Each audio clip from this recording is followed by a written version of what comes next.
All right.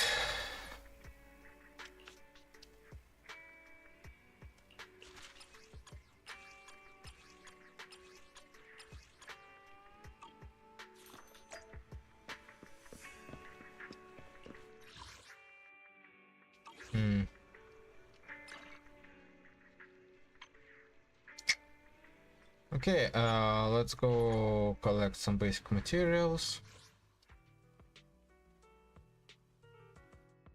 Unfortunately, I need lots.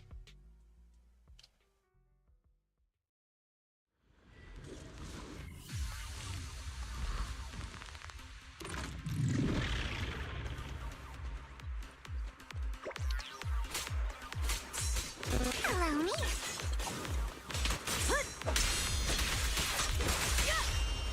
Where are you looking?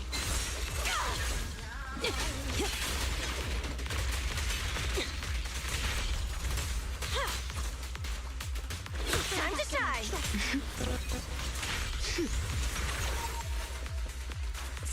I'll make it painless.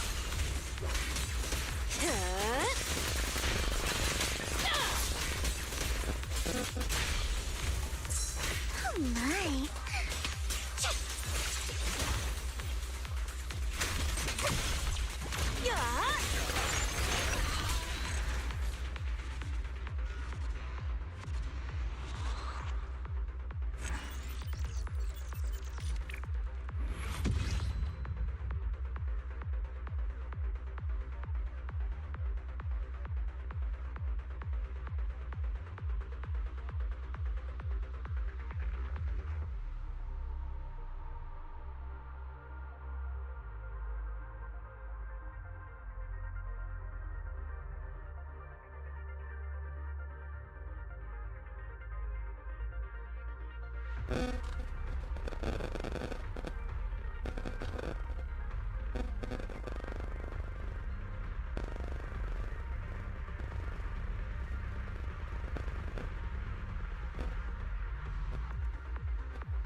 57%. Interesting. Well, if that's the case, then coffee.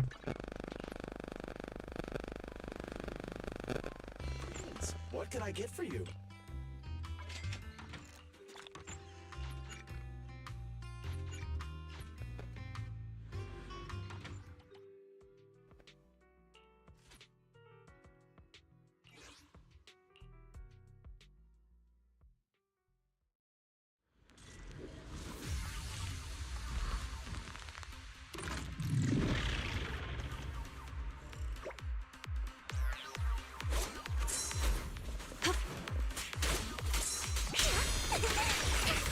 Time to shine! Yeah! Out of the way! Yep. Right.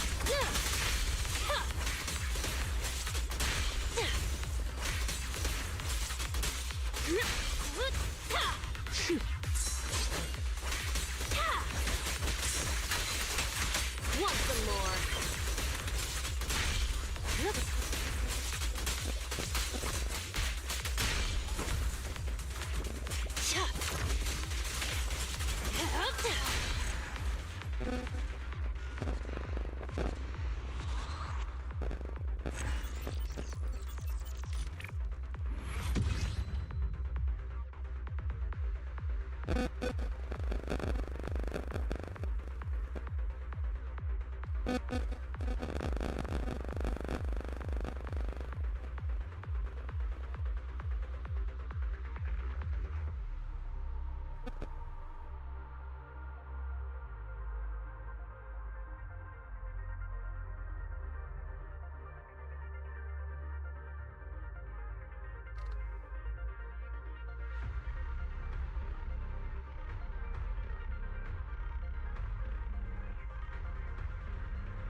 Fufu's here. Fufu is here.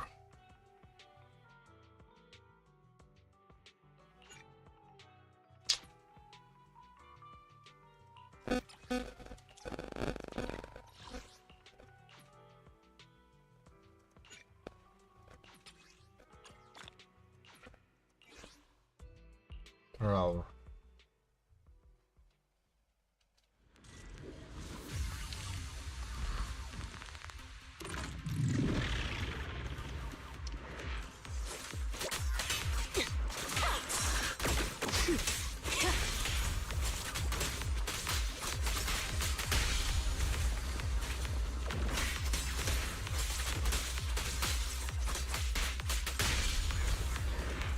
Better not get my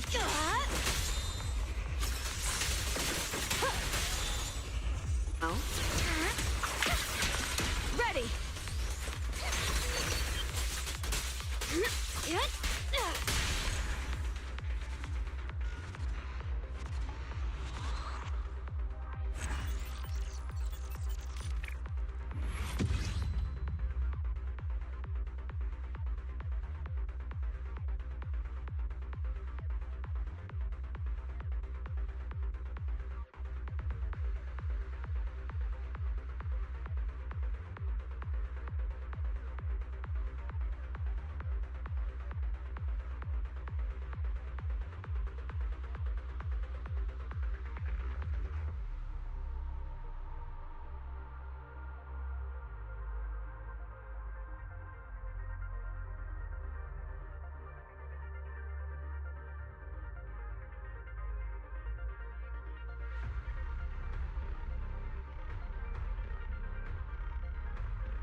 Yay, Roar.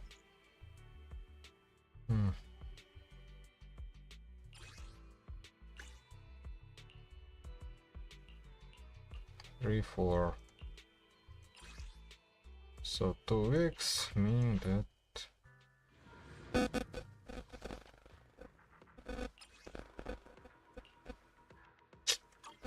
yeah.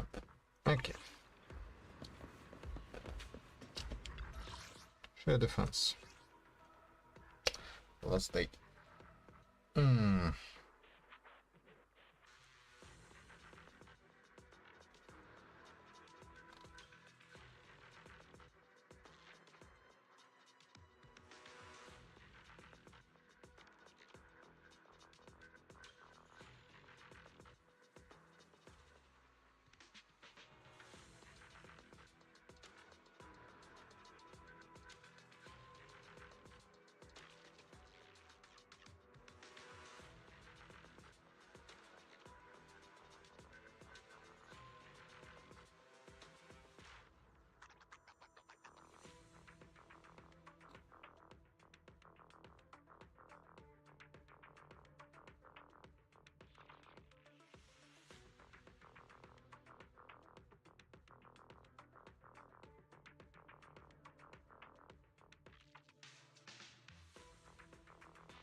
Let's think about it a bit. One.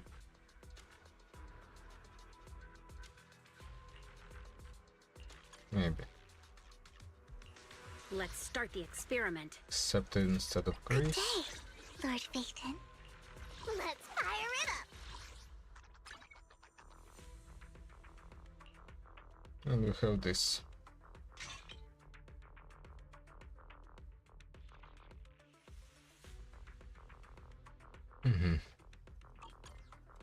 Want a glass of nitro fuel? And obviously the second one should be.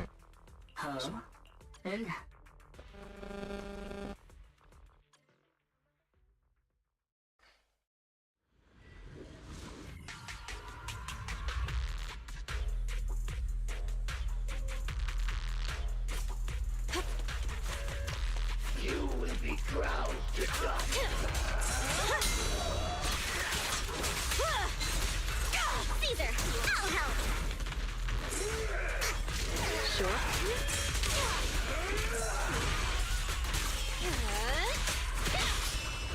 Why aren't you laughing?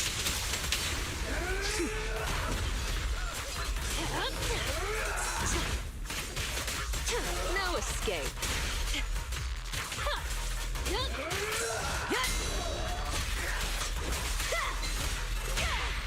The flames follow my flow.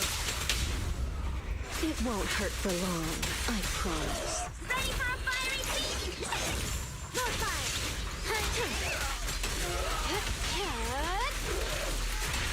Oops, sorry.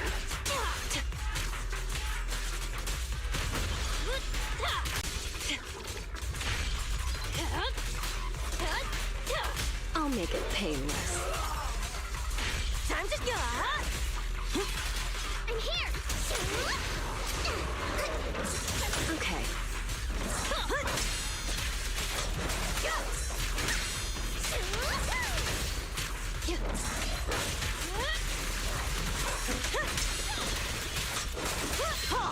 Not one step further.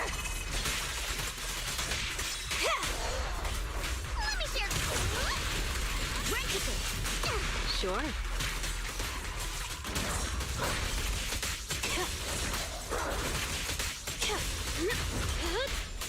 Here's a taste of the abyss.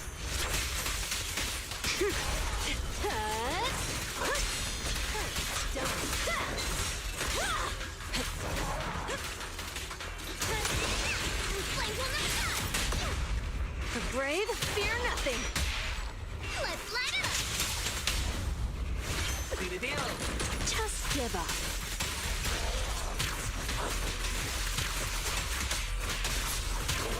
Don't get sloppy.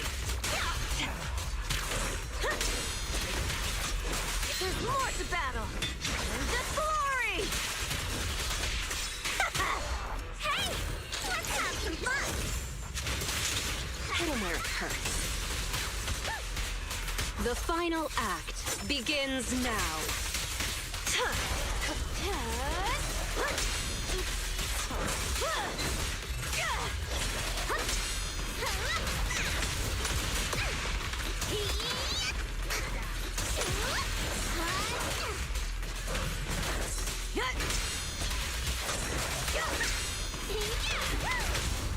Victory's mine.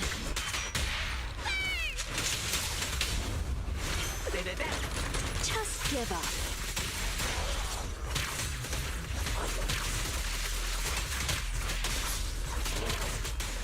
I won't budge. Even one step. It's not. This party is just getting started. Now, you're the prey.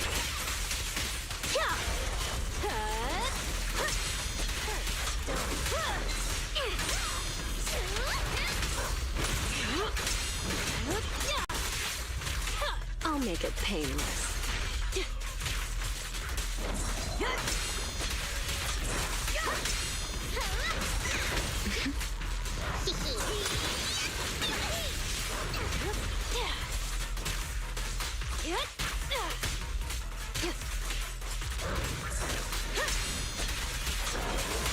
Wanna know what lurks?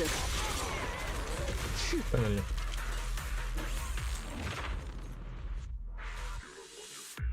Let's pick up the slack.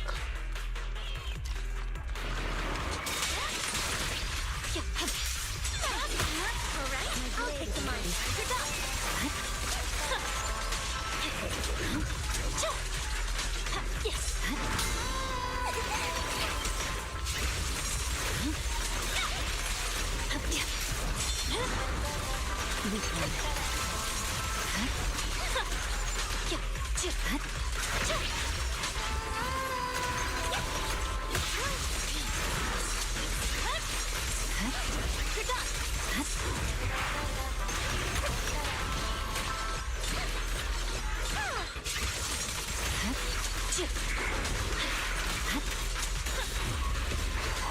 Who dares get between me and Lord Satan?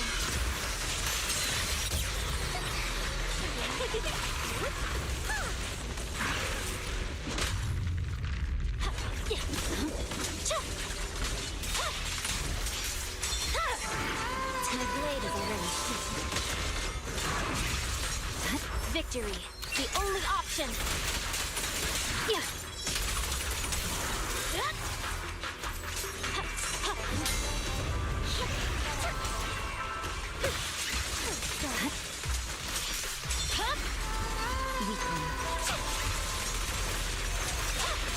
Press forward.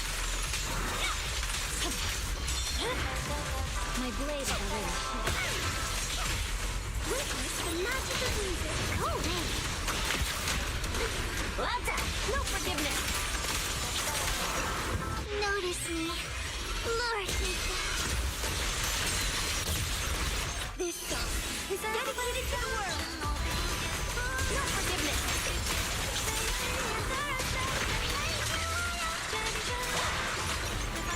Shadowless glow.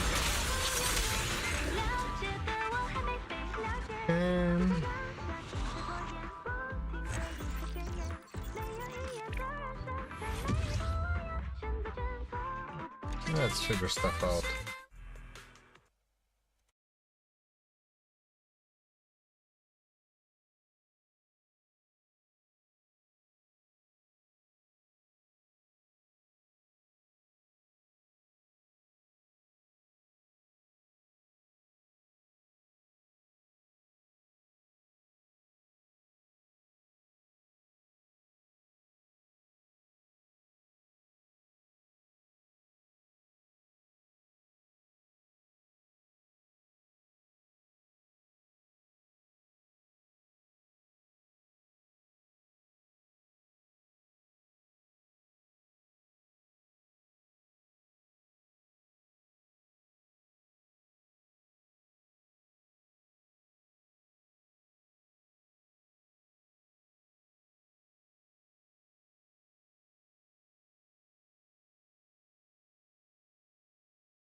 First of all, next.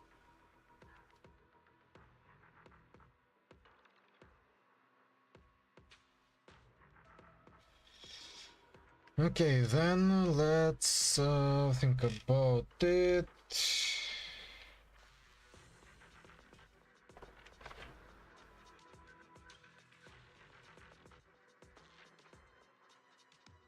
Let's wonder a bit.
Curious how Thor, Jason, Parrot Software becoming somewhat of a local changed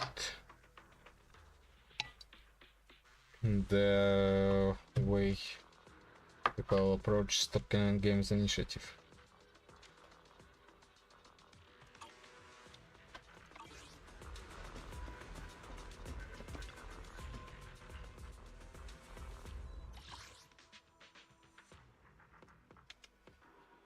Embrace the drama.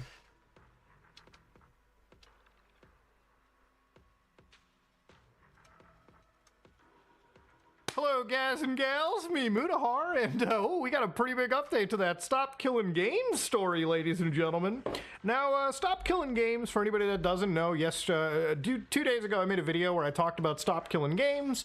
You know, I talked about how the initiative, you know, basically was kind of at its finishing lines, and there really wasn't a lot of positivity in terms of it crossing its finish line. Now, of course, since then, ladies and gentlemen, there's been plenty of content creators that have covered this story. Charlie, me, obviously Ross, the person who spearheaded this campaign to start off with. And, you know, 2 days ago, the actual initiative was at like 55,000 signatures. Today, ladies and gentlemen, in 2 days, it crossed 51%. Now, I really think a lot of this comes from the fact that obviously one of the biggest voices that is now talking about Stop Killing Games, probably Charlie at this point. And, you know, obviously through the efforts of everybody speaking positively over here, that's a pretty big jump, okay? That's actually huge. And I don't think anybody should, like, you know, discount it. Now, to me personally, I think having 500,000 signatures should be enough for the government to look at something and think, wow, we should kind of talk about, you know, preserving software.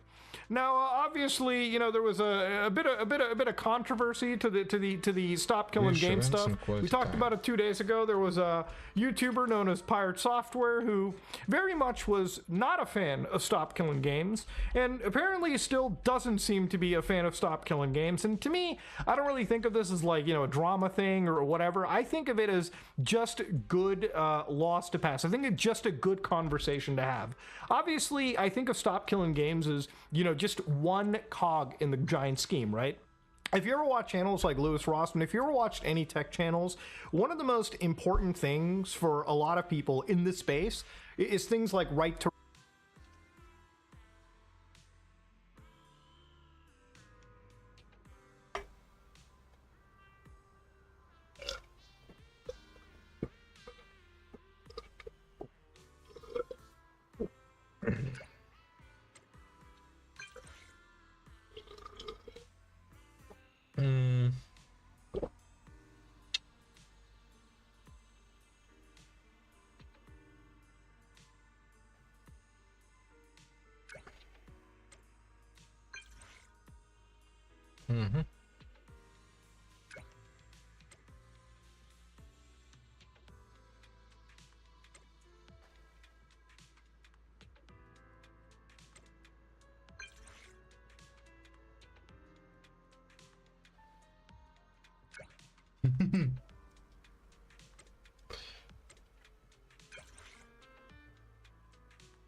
Okay.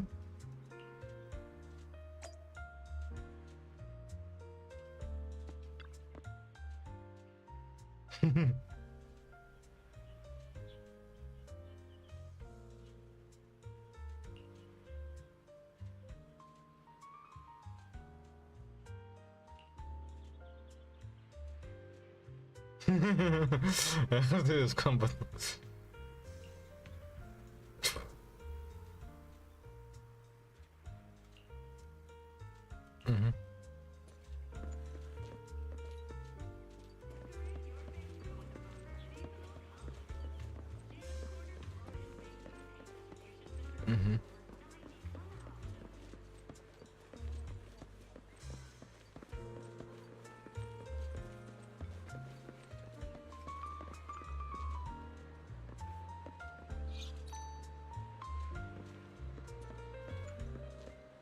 Oh, it's like this.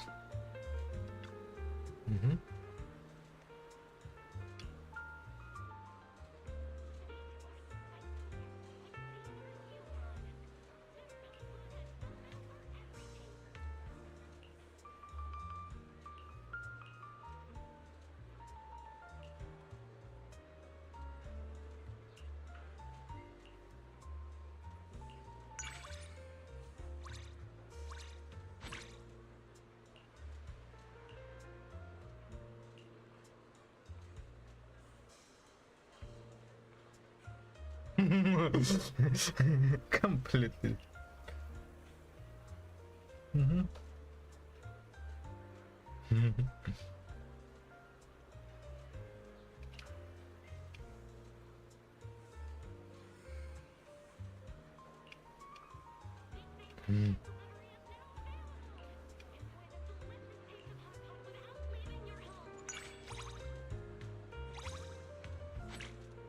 Free roam.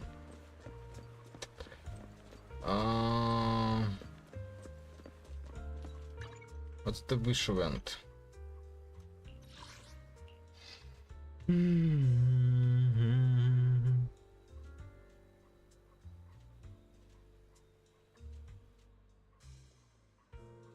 Oh, wish. I see. Watch out. Don't bump into anyone. I get it. This is a wish event. Phew. Maybe I should close my stall early tonight. There's a concert I'd like to attend. See ya. Well, I guess it's going to be it then.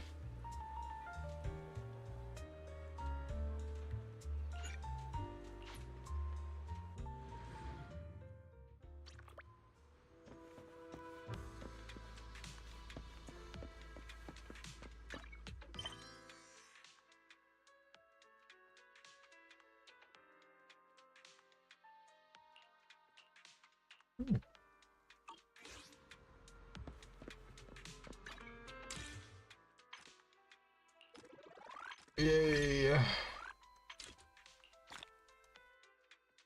Repair, right, is like you should be able to own something. You should be able to have some dominion over the stuff you purchase. Otherwise, corporations will basically fuck us in the ass till we're bleeding completely, okay? It doesn't matter for a corporation. It doesn't matter. For them, it's all about making money. For us, it's all about preserving the stuff that we work hard to purchase, right?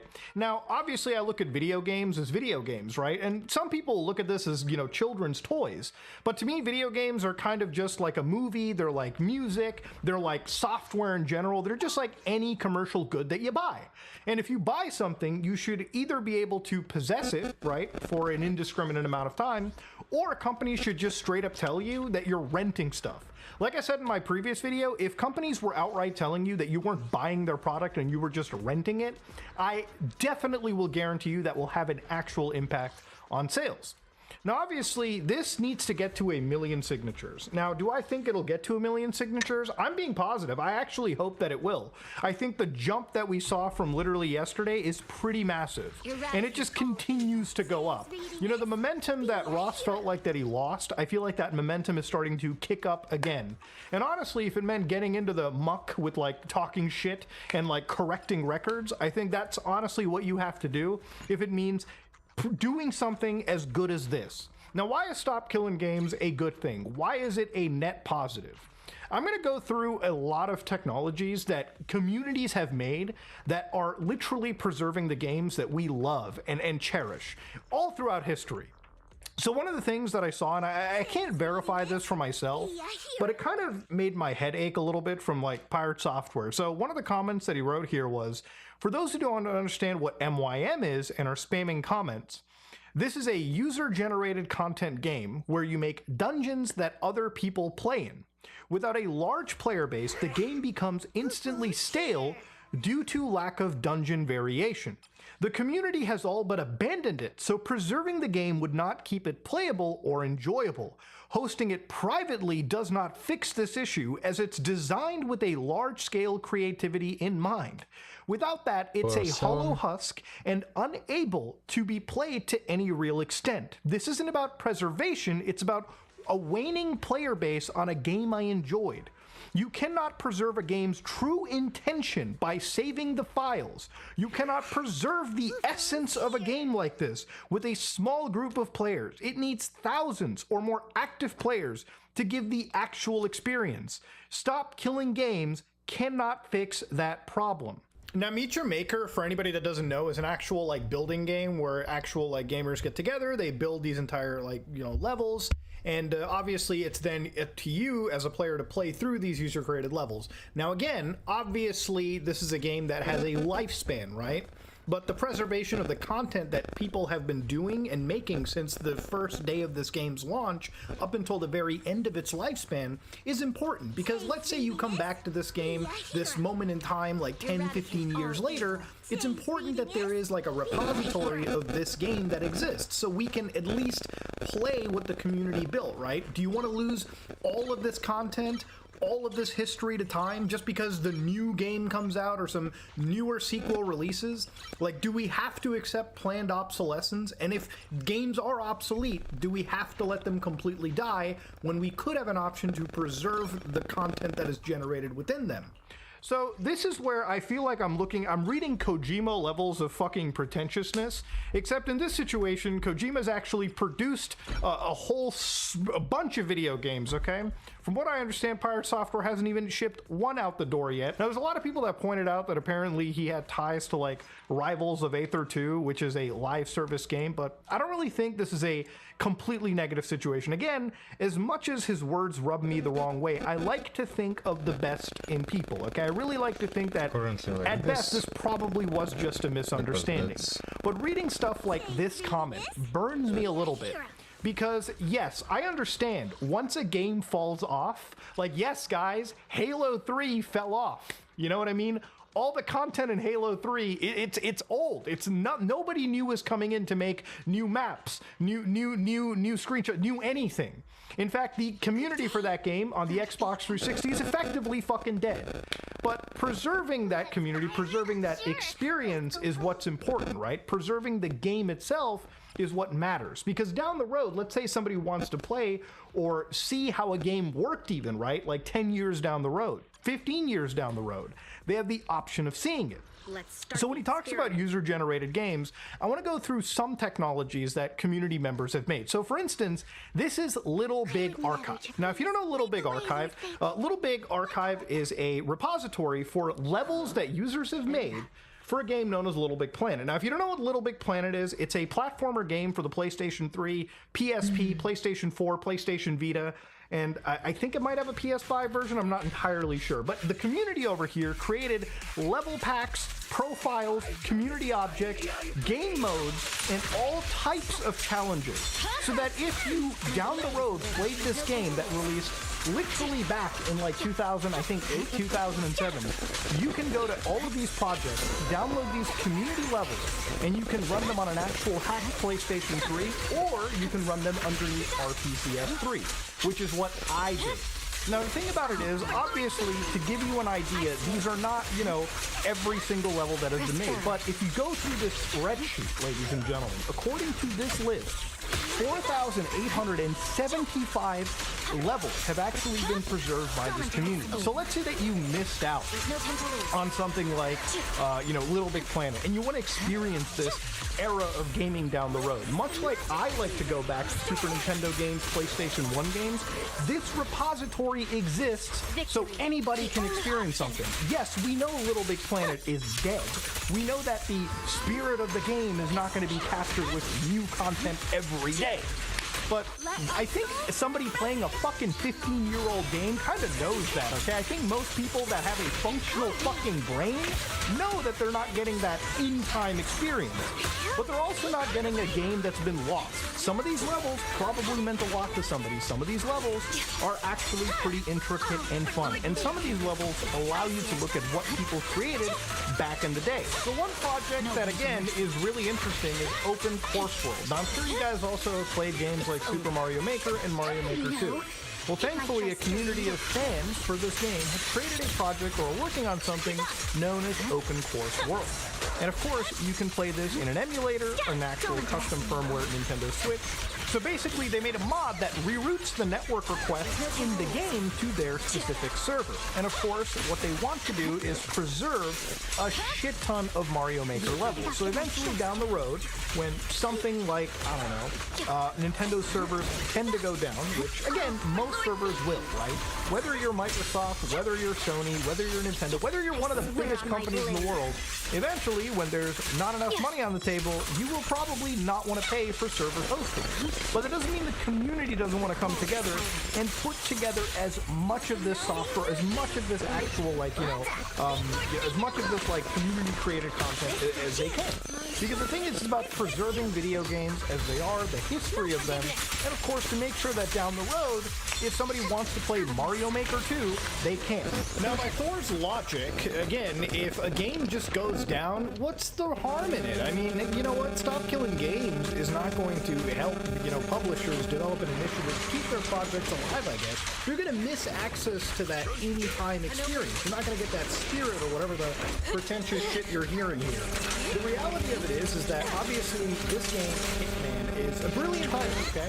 Unfortunately, it's a game that requires you to be having a constant internet connection all the time for progression. Now, you can play the levels without the internet, but without progression and, like, a lot of the community-created content, or really just the content that flows into the live service model, it's kind of a game that loses a lot of its replay value. Well, thankfully, without the help of IO Interactive, who haven't given a sunset plan a guarantee, as far as I know yet, there's projects like the Peacock Project, where, again, the community has put together a project to keep this game alive for long after it releases. You know how I played this game on the actual airports, like airplanes without the internet connection on the Steam Deck? By setting it up via their easy-to-follow installation guide, so you can play Hitman and its content without requiring IO Interactive servers. Will go down at some point. I know that for some people, like, I guess it's Empire Software or anybody with this defeatist mentality, is that it doesn't preserve the ethos of the game or, like, the in-time experience. I think people know. I also think that people just like to preserve and keep old experiences active for as long as they can. Because if you're willing to lose your history, if you're willing to just let these things wither and go away and become lost fucking media, then realistically, I don't think you're somebody that cares about gaming or gaming history. You know what? These AAA companies release the new $80 fucking Mario Maker. I'll just jump onto that and play it, alright? Completely ignoring the fact that, if you look at the history of video games, and I even talked about, PT recently, like a game released 10 years ago that you can just start to emulate on PC and preserve an actual piece of gaming history that we as a community talked about pretty extensively. And it's an actual identifiable part of at least horror video games, right? Like that subsect of the gaming community. If you're somebody that doesn't care about preserving this kind of shit or keeping these services active and alive, so that down the road that $60 purchase you made is still playable, then again, I don't think you care about gaming. The actual project of Stop Killing Games is simple. It's just to keep games alive.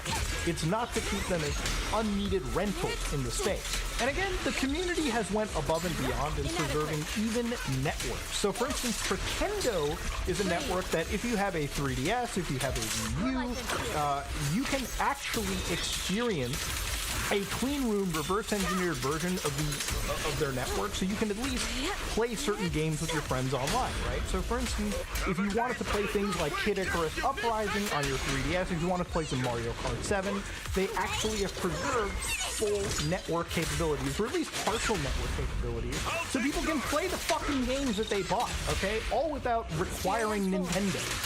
Now, of course, even RPCS3, one of my favorite PlayStation 3 emulators, because it really feels like Sony forgot about preserving that fucking system whatsoever.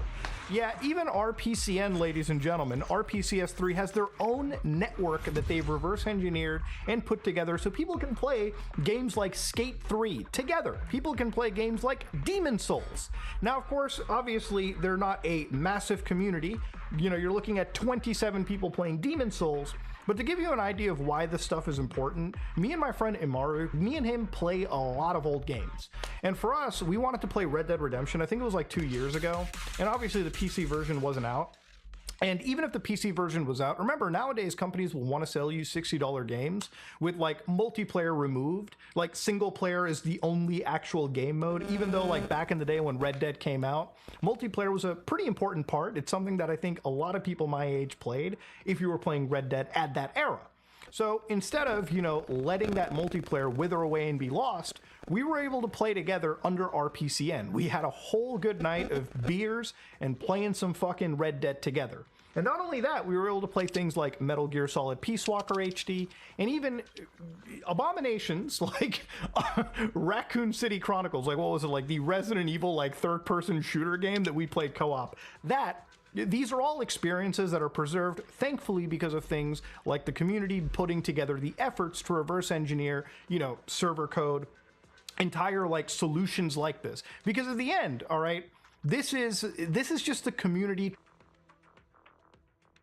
Hey, I have some announcements on Stop Killing Games. And I'm going to be looking away a lot because my mind tends to go blank when I look into the camera, and I don't want to memorize this. Okay, the breaking news. The European Citizens Initiative has crossed 1 million signatures. Except it hasn't. This is gonna kill morale, but there are two things going on here. The first we knew was coming. Every time somebody makes a mistake when they sign the initiative, their signature gets invalidated.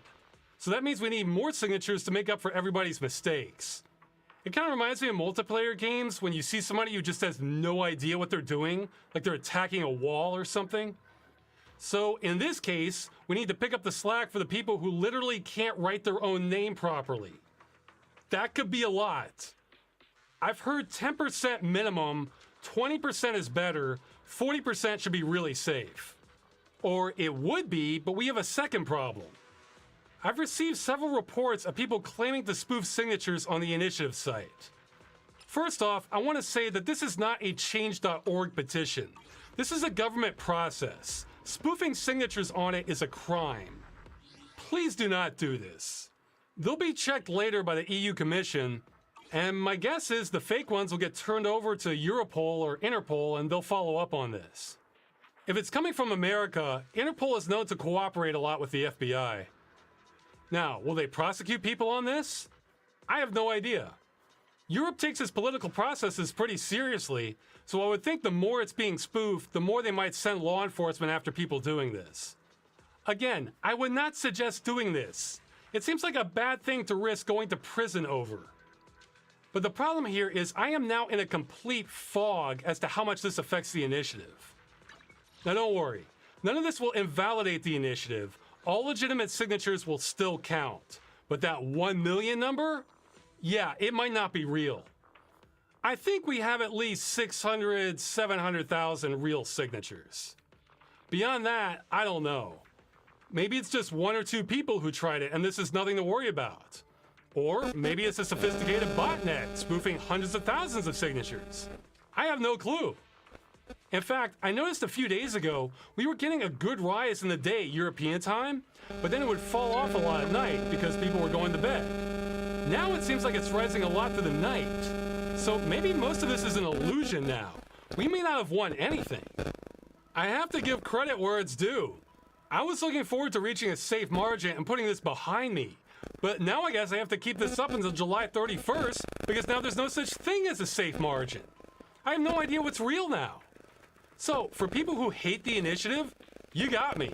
This makes my life harder, and now I'm on the hook even longer. I will be so happy for this campaign to end. Actually, if you're really good at data analysis, I'd say try to look at those first couple days around June 24th and 25th, especially when Moist Critical dropped his video. I remember seeing about a 5% increase in signatures proportional to his views. So it might be safe to assume big YouTube views translate to 5% real signatures. Maybe you can figure out what our real margin needs to be. So yeah, that sucks. We'll just keep plodding away unless we can figure out what the safe numbers are. Sorry this isn't a big victory celebration. This is just kind of suspenseful and tense instead, and will probably hurt morale of people signing.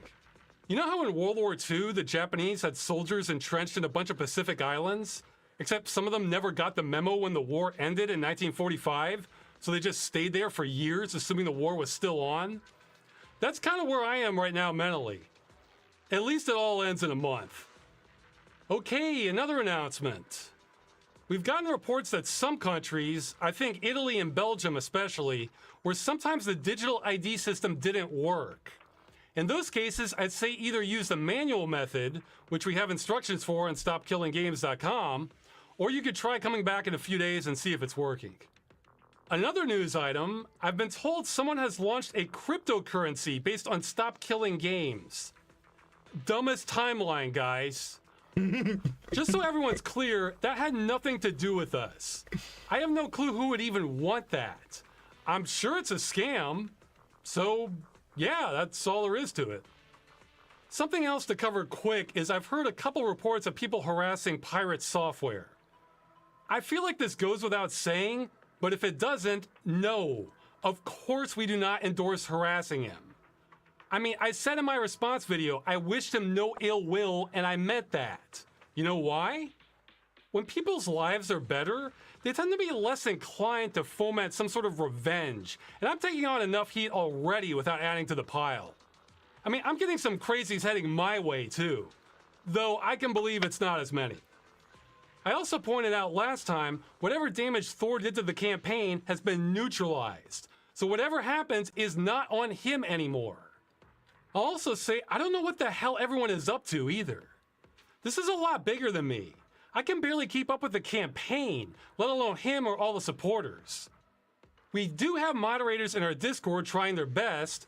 I've literally seen them ban someone suggesting bad action against others. Beyond that, I know very little and have even less control over what the rest of the internet is up to. I'm focused on the signatures.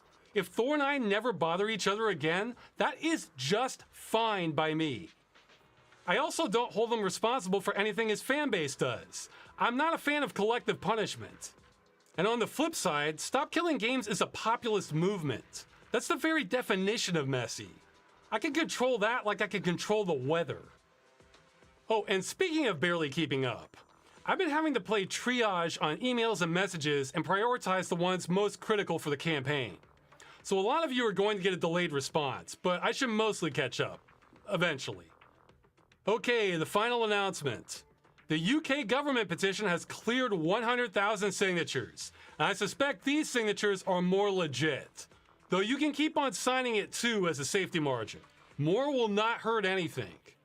So what should we expect from this? I honestly have no idea. I would bet money on the EU initiative delivering something good if it passes, but the UK has been more about exhausting all options. I will say whatever happens cannot be worse than the old answer from the Department of Media, Culture, and Sport. Yeah, we get to leapfrog over this garbage. This really is recycled garbage. Remember, we tried to launch this last year, and they gave us an answer that was so bad, it was rejected by the Petitions Committee, and they told government to try again because this didn't answer the question. But then, Parliament was dissolved. And when it came back and we relaunched again, we got the same answer copied and pasted into the new one, just rearranged a little bit. Part of me suspects all action in the UK has been held up by one grumpy bureaucrat in the department. Well, now we can ignore that crap and head straight to Parliament. I mean, they cannot do worse than this. A member of Parliament could sneeze on the petition and that would not be a worse answer. And that's the one guaranteed thing we'll get out of this, which is answers. Now, for those of you wanting to juice this further, it's been brought to my attention there's a page for finding out who your member of Parliament is if you want to reach out and tell them, yes, bring this up in Parliament. I'd say, yeah, that could help. But that absolutely is more work than signing your name, so I'm keeping my expectations in check. There's a link in the description of this video. Okay, that's it. Just keep pushing. Now we're in the fog. Now we're in the fog.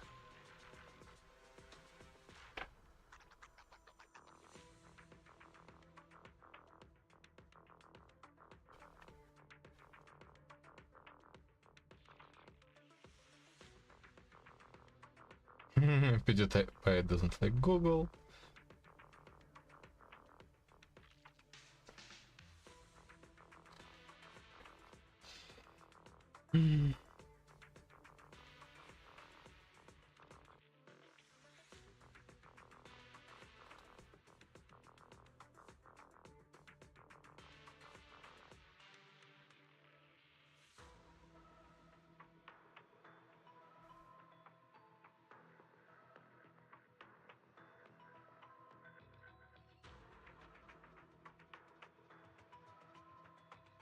Wow.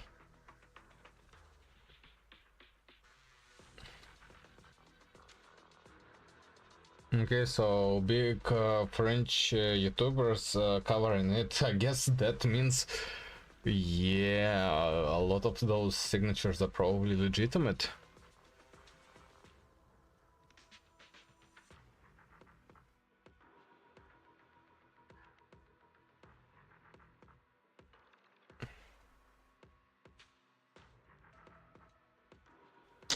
I can at least say that from Sweden all signatures are valid with 99.99% certainty.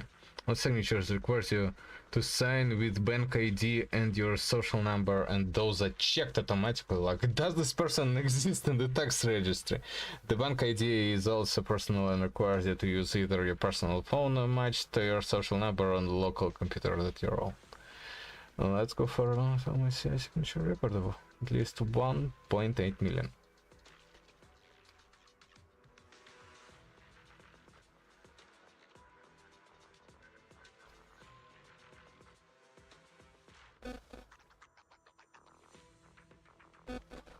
Mm-hmm.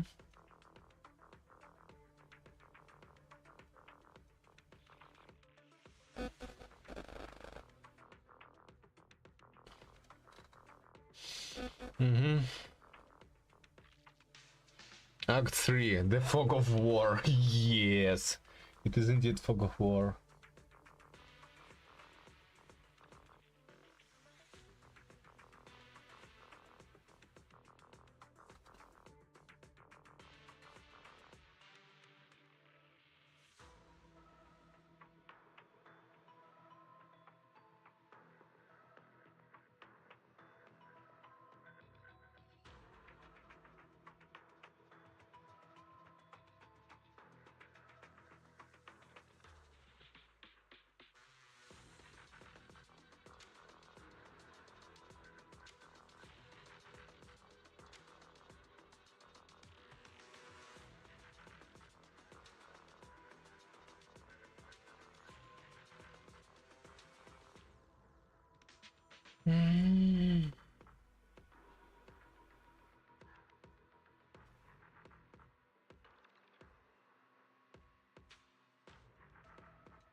Yeah, this is what I was worried about. When I first saw the surge of signatures, I was happy and noticed that they were mostly showing up during the daylight hours in Europe. But as time went on, I saw the momentum was surging in during the nighttime hours. That's when I started to worry that there might be people in the US up to shenanigans. Really hope that isn't the case, but we can't rule it out. All I can say at this point is that European gamers need to keep signing. Not just gamers, everyone.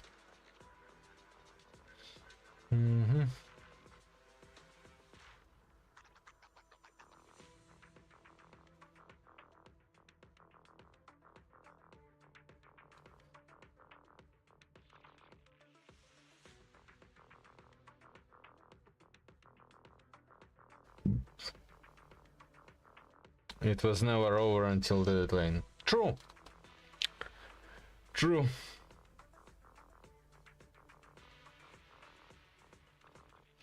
FYI, there has never been a successful petition on the UK Parliament website. Even things that have got millions of signatures have been dismissed. It's a joke.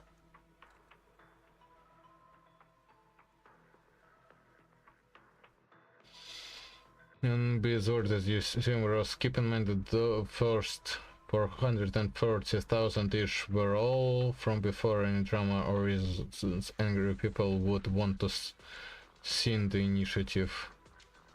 It's nice safety net or buffer zone that will only have a few errors mistakes. It's not like this has been a target for spoofing since the beginning, if it has been spoofed at all. I feel well confident that 20%, 1.2 million number, and the current rate will likely get past that in the next week. An amazing part can be affected. Yeah. Let's get it to milestone.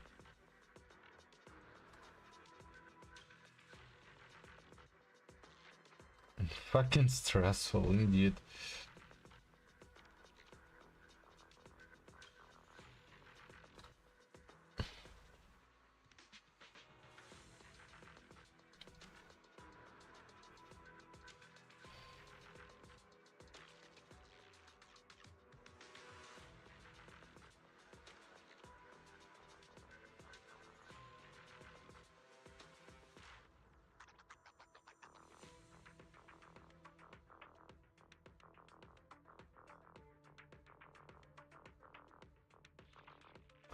Okay, let's see. We can go even if I don't. This is perfect, and we are live in 3, 2, 1. Beautiful. There 1 we month both ago. are. You in the glorious HD on the right hand side, and me in the camera loading box. This is perfect. Let me just find a way to put my camera up. Ross, you're live to everyone. Say hi. Hello. For anyone who is not familiar with your work, just let people know a bit of your background, who you are, and what you are doing with the Stop Killing Games initiative. Sure. I'm a YouTuber who sort of stumbled into that, and I mostly just make kind of game-related various comedy videos. And the Stop Killing Games thing is a movement I put together to basically stop the practice of publishers destroying video games that's been increasing over the years and just got under my skin. You know? Getting under your skin is a perfect way to put this, because I think what you're doing is a tad more extreme than you're letting people know. I'm just changing the chat text to black so people can actually read and see what's going on. There we go. Beautiful. You guys can now read what's going on. So, That Ross, actually let's just go increases back and everything. start with your kind of beginnings single of day. YouTube so people get a more kind of well-rounded idea of how much Wow, I you didn't love realize that. video games. When did you start YouTube? Geez, I guess 2007, around there, something And- like that. I was actually making a few videos before YouTube. Like, it existed, but put it like this: it wasn't at a point where it was considered like a great place to put videos, or there would be like a couple minutes limit on it. So you're using it more of an archive of your work instead of a kind of full-time job thing. Not even that. Like, some of them, the earlier ones, I had to split up because they were too. I had one that was over 10 minutes, and like, can't have that on YouTube. So no, I guess the first. Well, I mean, I messed around with internal stuff, but the first public thing I did was Civil Protection, which was I used the Source engine for Half-Life 2 to 3D animate characters and did little shorts in that. However, that was very time-consuming. So as an experiment, I made Freeman's Mind, where I tried to give like a free-flowing thought process to Gordon Freeman from Half-Life, since he's one of the more famous silent video game protagonists. So I tried to make him as interesting as possible, and that probably became the most popular thing I'll ever do, just by accident, and I need to continue on, but... When you say the most popular thing you ever do by accident, that was exactly how I stumbled into the worst MMO ever series. I just saw a game being advertised that looked terrible, that I decided I'm going to make a video on this and see what happens. Turns out that it was the most successful video, because people love watching old video games, they love watching bad video games. I think a lot of people want to experience video games without necessarily needing to play them. They just want to know what the story's like, where the mechanics...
Я ехал на автобусе. А велосипед? На 905, ну, с собой был. Да? Да. Подожди, то есть туда тоже на автобусе? Да. На 400 какой-то? 400. На 905, да. Он экспресс, соответственно, 2 остановки. Угу. Вот. Ну да. И обратно так же, да? Да? Обратно. А он откуда 905-й? Он мимо тебя, мимо работы проезжает? Не.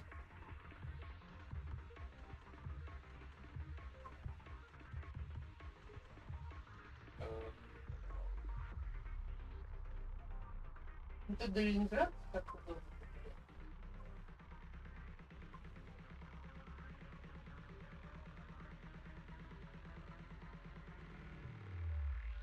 Сейчас, Саша, я читаю. Знаешь, что я думаю? Что? Ну пусть у тебя на 16,7 он будет. Мне кажется, что сейчас вот, типа, если я открою новый вклад, то он не будет лучше. 20% не дает.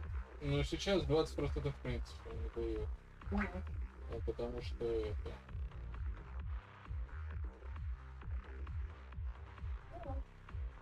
То есть, да. Подожди, сколько у тебя сейчас денег? Это вкладе 16,7, который 830 и 840. Давай посмотрим, 840.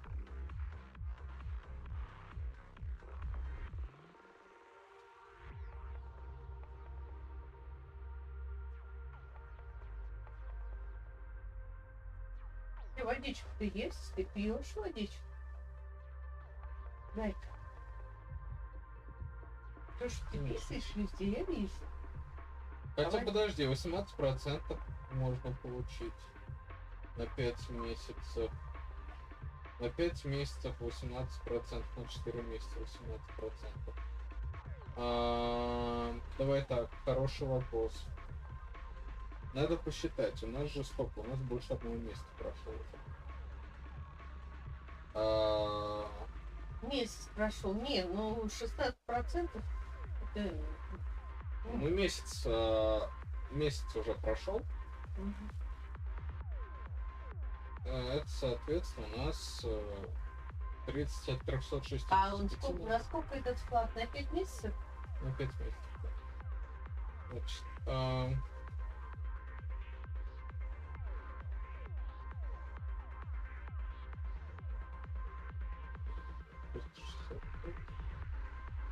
нет, подожди, давай мы сейчас просто посмотрим. Давай так, 5 месяцев. 5 месяцев, начиная с сегодняшнего дня. Это когда?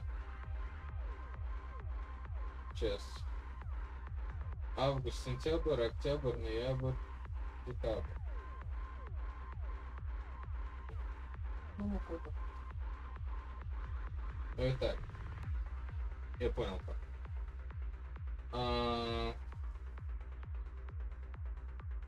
И тут и другой на 5 месяцев? 30. Нет, ну сейчас вот так, 30 умножить на 6, поделить на 365 и умножить на вот это вот 16,5%. Ну, когда половина. пишут годовых, это значит... Нет, я знаю! Это на 365 дней. Ну, все правильно. Не, я у тебя наоборот хотела спросить, так это Да. или нет? Если ты знаешь, Значит, это хорошо.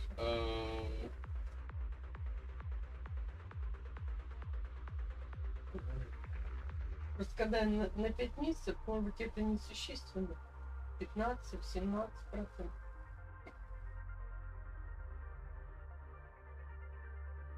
Завтра мы едем получать урну и захоранивать. Вообще.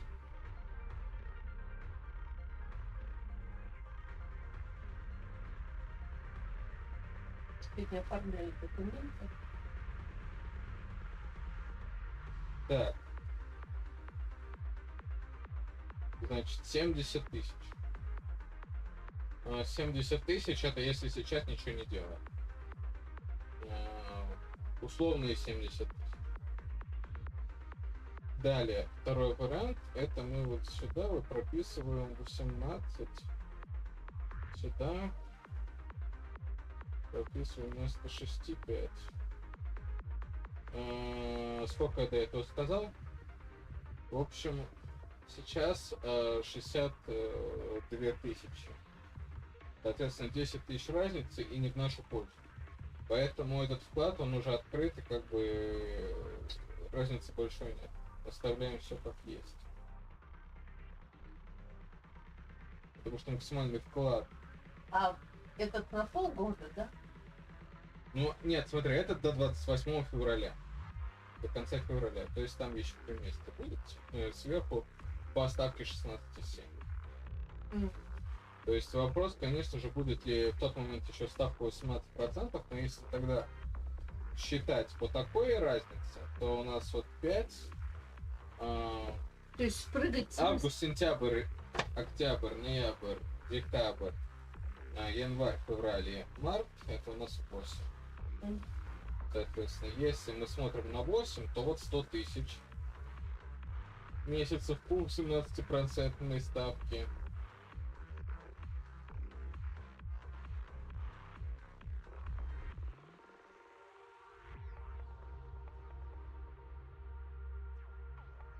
Короче, эти 30 дней очень повлияли, потому что вот даже если 18% ставка на вот 8 месяцев, то вот как бы 16,7 оставлять сейчас куда более выгодно, чем морочиться с чем-нибудь еще. Вот. Ну что, да. Так что ничего не делаем. Сейчас, да. Сидим ровно на попе и ничего не делаем. Единственное, что, конечно же, можно, как я делал пентушами, и... Почему у тебя на карточке просто 50 тысяч, 9 тысяч валяется? 59? Да. Что, мне пенсия пришла? Я не знаю, когда, что тебе пришло, наверное, пенсия, причем не один Ну, раз. я знаю, что Лужковские пришли, они мне сообщили. Значит, и пенсия. Потому что я оплачивала из этой карточки. Ну и куда? А докладывать в этот можно? Ну, у тебя есть накопительный 10%, туда можно доложить. Ну, давай накопите. Ты... Только оставь мне 1015 хотя бы. Мам, у тебя просто деньги копятся на этой карточке, и они никуда не тратятся. Это чего? Как не капит? Да услуга уведомления единственное, что. Проще списание в моих документах. То есть, как бы, Жене ты пересылаешь периодически. Ну, я пересылала. Вот я корм купила, потому что я с твоей карты. Потому что ты не сообразила, что ты можешь мне позвонить. А Жене ты сообразилась позвонить. Женя заплатила. Ну а Женя где была в этот момент? А я ей вернула. Женя, а где вернуть вот- я могу только со своей карты. И Женя где в этот момент была? Рядом со мной.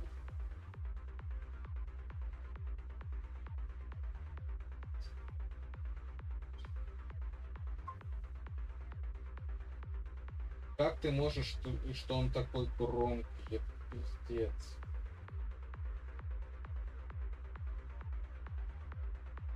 Я ей купила корм. Дорогущую жабку. 2 килограмма 3000. И она его, и такие таблетки здоровенные, и она его разгрызла. Съела и В общем, сказала вот у тебя спасибо. сейчас на 118 на накопительном счету. Я у тебя некоторую часть этих денег, скорее всего, блин, это сейчас, наверное, лучше взять эту некоторую часть денег, чтобы закрыть сейчас свою кредитку, потому что Ну, пойдем. Потому что Алена у тебя в долг попросила. она у меня попросила, и я ей отказал.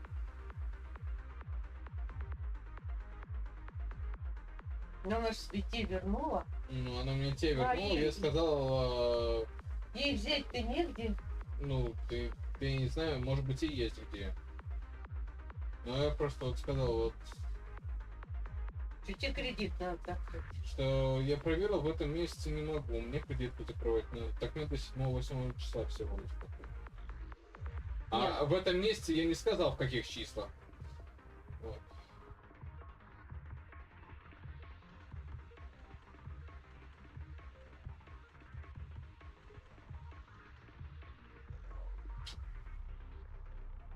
Так, значит, говоря, кредит, который мне нужно закрывать.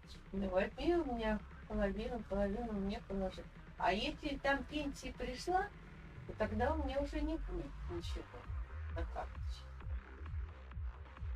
Причем, Если ты говоришь, там 50 тысяч, странно, 50 тысяч, точно пенсия пришла.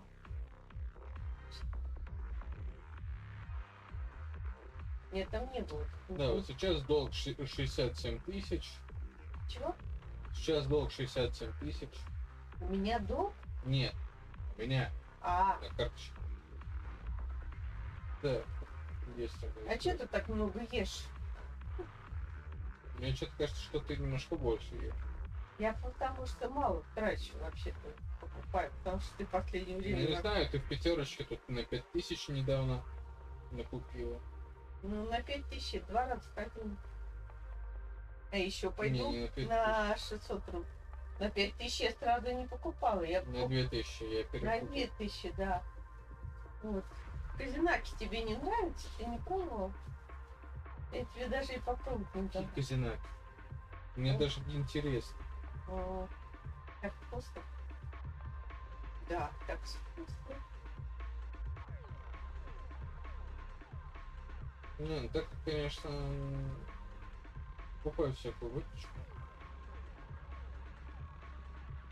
Ну, у тебя набралось 57 тысяч не за один же месяц. Да. Нет, не за один. Нет, ну надо закрыть. Не 57, 60.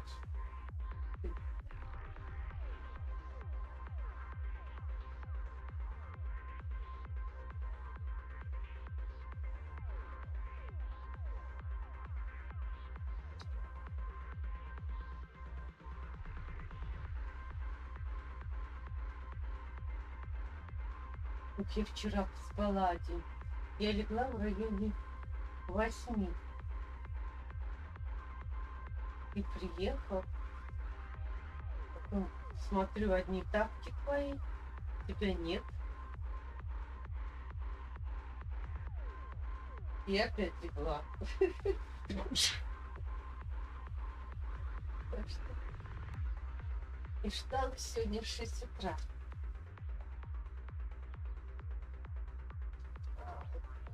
Через месяц.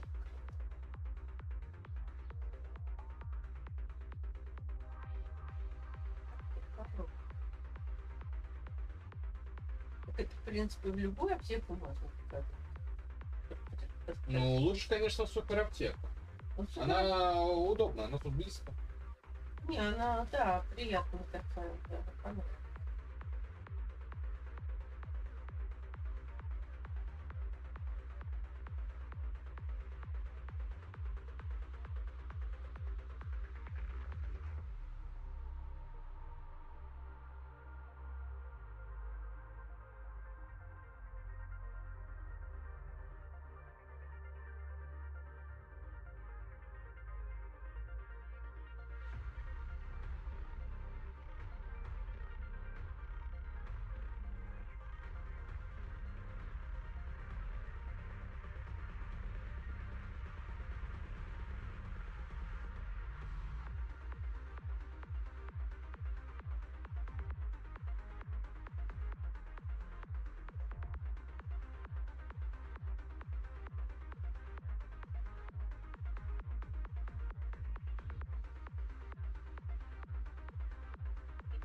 Да.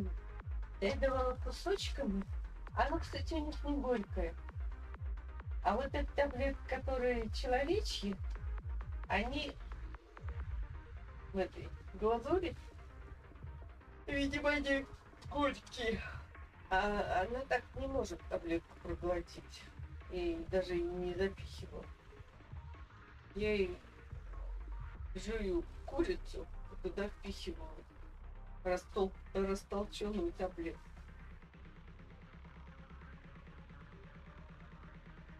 Да. Я все пройду. Да, пройду. Вот сегодня начали корпус, надо все отметить. Давай картоночку возьмем и выменять.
Mhm.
Mm-hmm.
Mm-hmm.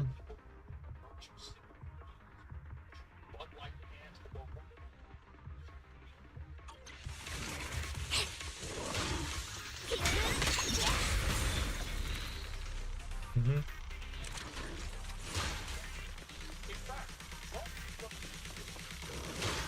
Roger that.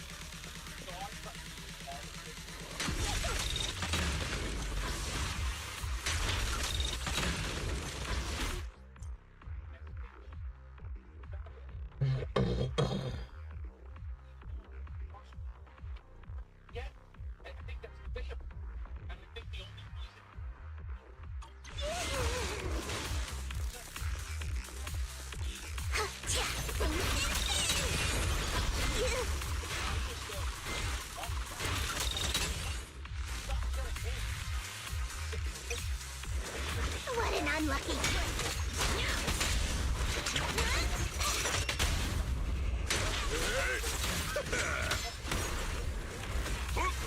Breaking through! Just one strike.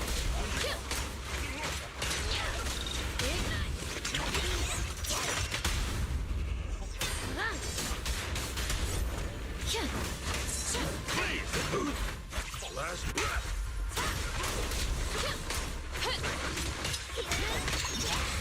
Copy that.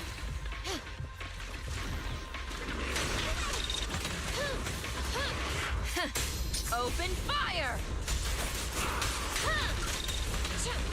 Have a taste of the Yunhui Depth unique technique!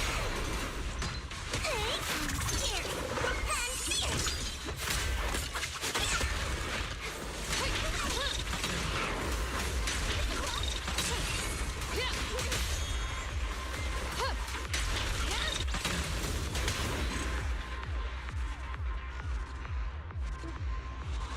Миграция смотрит.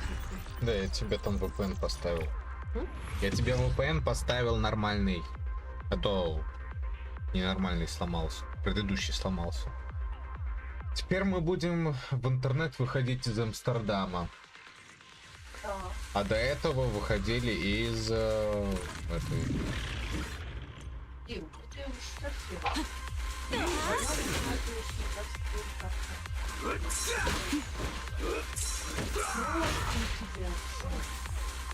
Типа подкопы попадут, вы учите.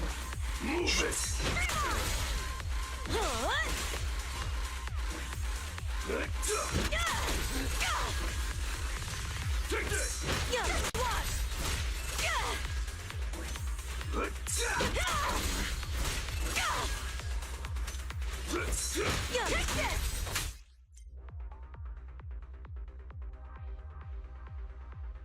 Mm-hmm.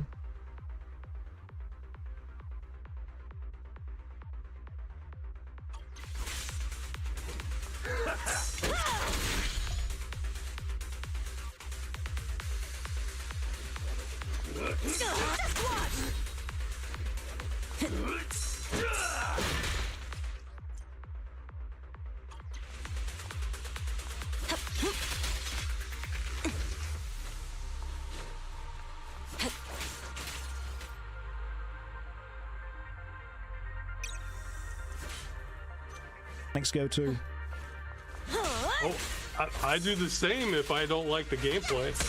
I love it when people put up playthroughs of these long games. I'm thinking, oh man, this is so grindy, but I'm really curious about the story. Yeah, spot on. Exactly the same thing. When people say to me, I mean, one of my favorite YouTubers right now is a guy called Grand Pooh Bear who plays the old SNES and NES games through to completion. Like he'll beat the old, I think he beat Zombies Ate My Neighbors all the way through. Then he beat the Jurassic Park games, all the classic. We have, as gamers, this kind of morbid curiosity with old games and bad games. And I think it's great that we're able to go back and play the old games and the bad games. So tell us a bit about your Game Dungeon series. Yeah, Game Dungeon is another kind of experiment I did that turned out successful. Where it's a sort of review show, but I just try to. It's not even that formal. I just sometimes pick a game I want to talk about, and sometimes it leans more on the sort of review side or kind of playthrough side. Other times it's just almost like a platform for free-form thought that this game just provoked lots of thoughts I was having. I thought, you know what, I'll just talk about this and try to keep it interesting for people, you know. So it can kind of, I'm still trying to figure out what it is, but that's a, I try to find some reason for people to want to watch it, I guess is. I think the Game Dungeon, without a doubt, is one of the most interesting YouTube series. I'm very happy that I've watched all the videos that you've put out because I'm never going to play those games. And even if I wanted to, I don't think I'd be able to get them working on modern systems. So talk about some of the issues that you've had getting old PC games specifically to run on modern hardware. Yeah, it's almost like the sort of thing you can make a giant flowchart out of, where, you know, it's like, okay, well, first let's just try running it natively and see what happens. Okay, then if we get some bugs, I guess look up, see if there's any community patches for it. It might be so unknown, like nobody even remembers this game exists. In that case, I usually try to, well, it varied. I used to use more what's called a virtual machine, where you essentially install a copy of Windows or DOS even inside it to get it working. But that's one option, but actually I found that as I upgraded my CPU, older versions of that stopped working or would be extremely buggy. But then around that time I got lucky in that emulation has gotten better and better. For old Windows games, there's one called PCEM, which is, again, you still have to install you can emulate different hardware at the time, and that can get things working. For DOS games, DOSBox usually covers it. At one point I had a game that didn't work on DOSBox. I had to install a DOS environment for it. I think it became redundant, but I think for one game I played a while back, I even had to install a floppy drive emulator because I didn't have one at the time. And that was the only way I could save the game inside of it. It's almost like, you know, you're bringing a box of tools and just messing with it till you find one that works. And even then, it might not work all the way because, Game Dungeon, On the Delirious, I made it a ways playing it on Windows 98, and then I ran into show-stopping bugs where I cannot proceed further in this game. And I had to go and, you know, have a virtual environment for Windows 95. And only under that would it can continue to work. So The amount of effort and time that you go to make these old games work, just for our entertainment, is phenomenal. And I'm guessing that you don't get too much help from the companies that originally made the game. You're getting much more help from the communities that play the game, or the communities that pop up around the game nowadays. How much of your series exists because of community input and community help? Well, that's a tricky question. No, you say help from the companies themselves. I'm not sure I've ever had that. I mean, most of the time I go in assuming I'm on my own. It's only few more recent episodes where I got help. That it wasn't necessarily to run the game, but it's to make it better, like to get rid of like this noise grain filter that I hated, the film noise filter, or make it widescreen where it was never intended for that, but it seemed possible.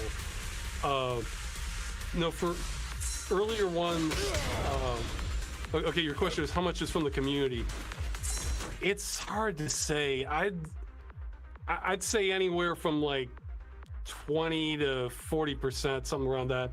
See, the thing to understand is all these old games of Game Dungeon, I was kind of doing this anyway before I even made Game Dungeon, because I remember seeing that game a long while back, and nobody's talked about it at all. I'm curious what happened in that. I want to see if I can go through and beat it, and so I would kind of do this on my own anyway.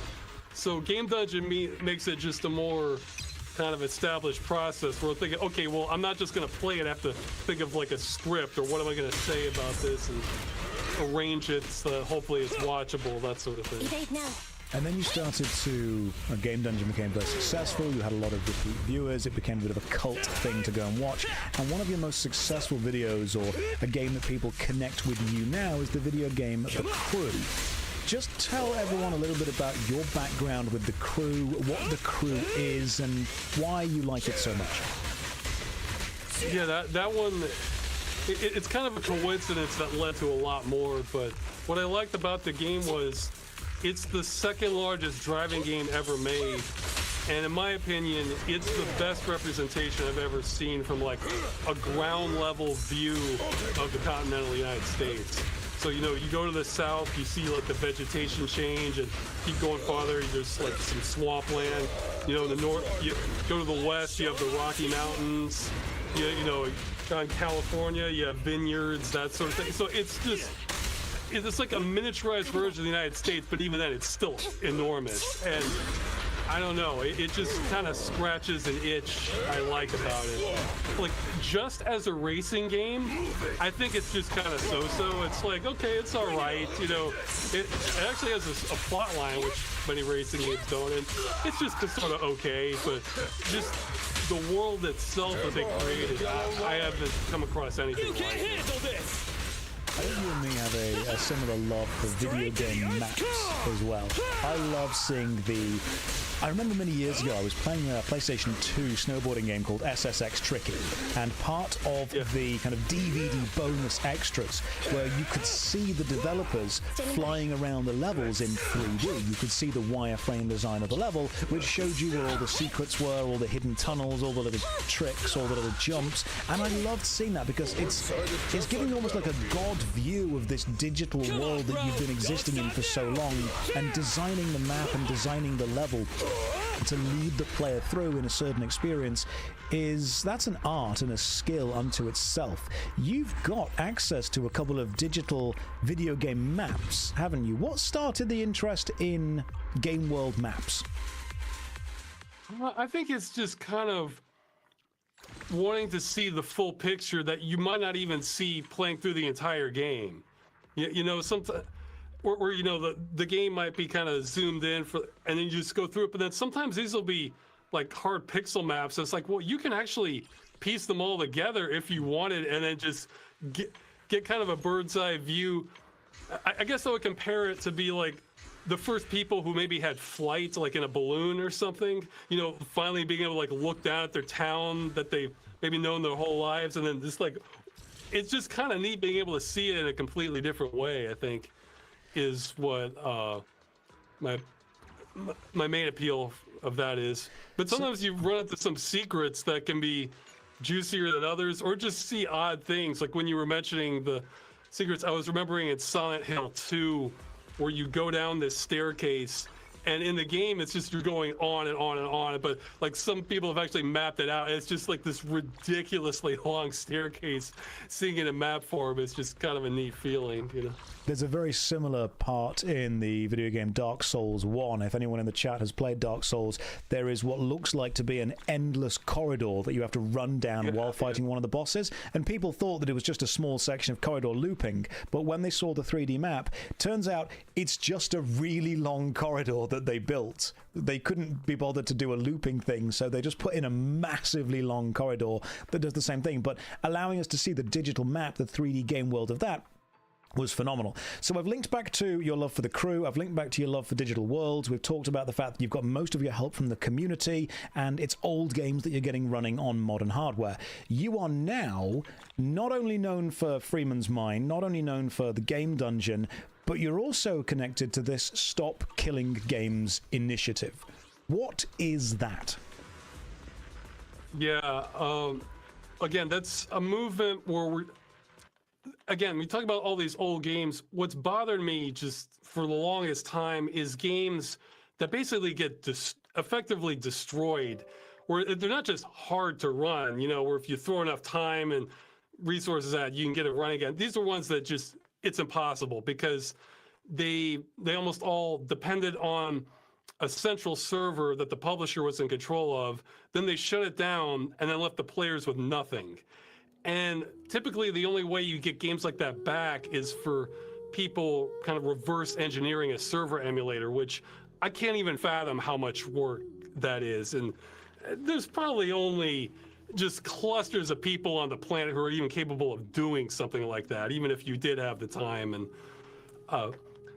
knowledge. But so it's kind of mounted in, see, at first this mostly hit MMOs, which I didn't play as much of, especially in the early days, because, you know, they charge by the month, which was out of my kind of budgeting. But then it kind of drifted over into other games. Like, I think the first game I played that I wanted to play this game was Battle Forge, and that was like a real-time strategy game with, you know, cards related to it, kind of a fantasy thing. The sort of thing I might be interested in playing. And then that got shut down. Then another game that I was interested in was a Darkspore, which was, again, it was so-so, but it was interesting. Kind of a action RPG with aliens and alien worlds. And, you know, again, that's the sort of thing I'm interested in, those kinds of themes. And then now it's just spread more and more, and The Crew is an example of that, where, see, The Crew, I believe the developers for it, they came from other big open world driving games like Test Drive Unlimited 1 and 2, where,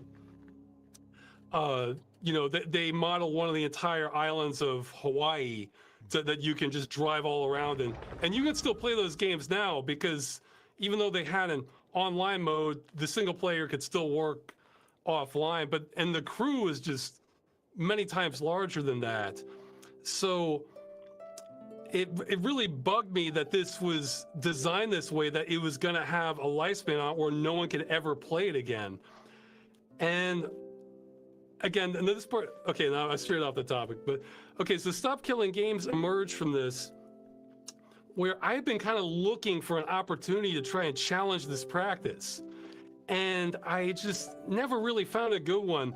And by coincidence, The Crew ended up being the perfect candidate for this. I would have acted on this for any game. Like, I was considering this all for Overwatch, which I've never even played, but I just hate this practice, and I want it to be challenged legally. Because the thing is, this idea that you're sold a copy of a game, then you're given no time frame for how long it's going to last as a customer, then it's shut down and you're given no recourse. That has actually, the legality of that has actually not been tested in multiple countries. It's just sort of, now in the US, it's been established for a long time, even though it wasn't really common knowledge. But in other countries, I think they just, politicians or lawmakers don't really pay that much attention to video games unless it's something where it involves like gambling or children being exposed to inappropriate things, that sort of thing. So this kind of just flew under the radar. I compared it to like Uber coming on the scene where they weren't sure, governments weren't sure if these were taxi services or are these employees or contractors. The laws just weren't written for that situation. So when the crew announced it was going to shut down, I looked for every angle I could possibly find. And I reached out to my viewers for help on this also to see, like, okay, can we report this to consumer protection agencies was the first line of thinking. And it turns out, like, yes, we were able to. And since we put so much work into the research, I also found out about government petitions where you can bring this before various governments directly. And the biggest one we found was the European Citizens Initiative, which, you know, if it passes enough people sign on to this saying, like, hey, we have a problem, we wish the government to take a look at this and hopefully, you know, pass law on it, they're required to look at this by a regulatory committee and give an answer on it. And if they think it's a problem, they can form new law on this. The problem is getting that threshold. So Stop Killing Games has been all of this together.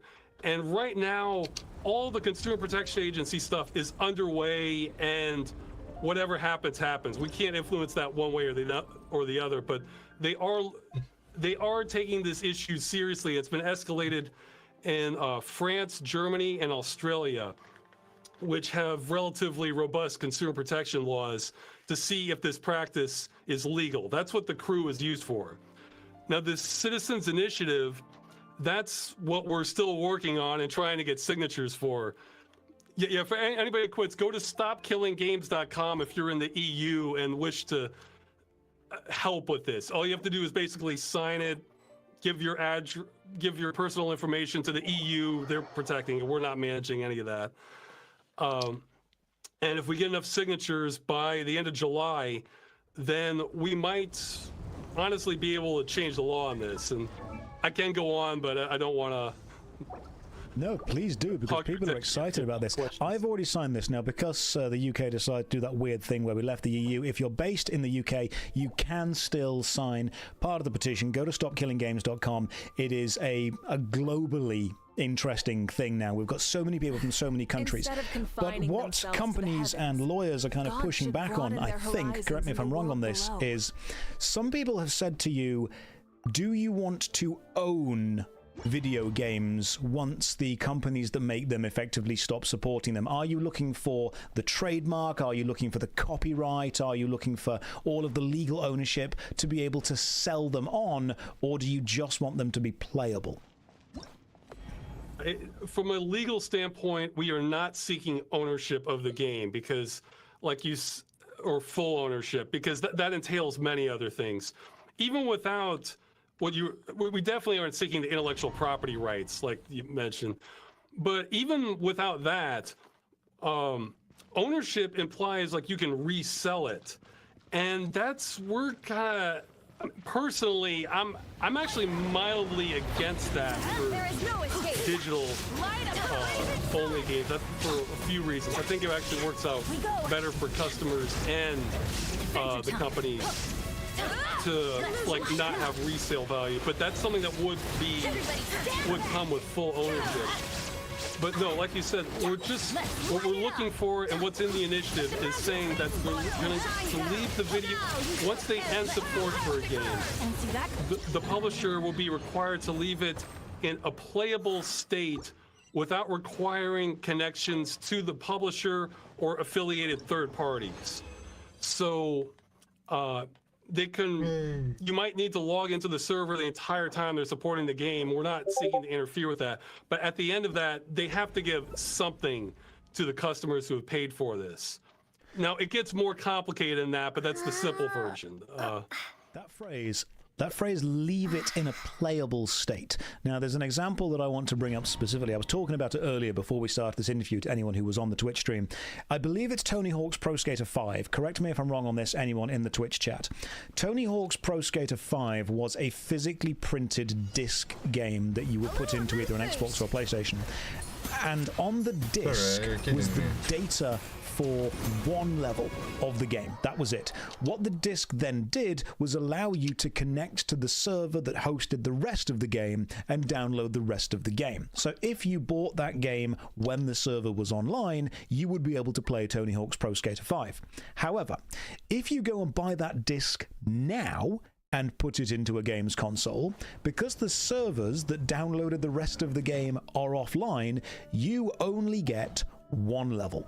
The data that's on the disc. You get nothing else. If you didn't download the data back when the servers were available, you can now no longer play that game. You can no longer get access to it. That is what I would call a feels bad moment if you went out to a shop and bought that disc. Even if you bought it secondhand. If you came home one day, you were excited to play Tony Hawk's Pro Skater 5, you put it in your games console, and then you were told, nope, this game is no longer accessible. How many games do you believe have either gone through a similar situation, or how many do you think are going to go through a similar situation if the law continues as it is? That situation, I don't know. It could be a lot. See, I tend to be more of, in my buying habits, I tend to be more of a bottom feeder where I'm buying stuff when it's on sale years after the fact. So you probably get better answers from someone who's buying brand new ones, stick it in, so they know firsthand for a lot of games.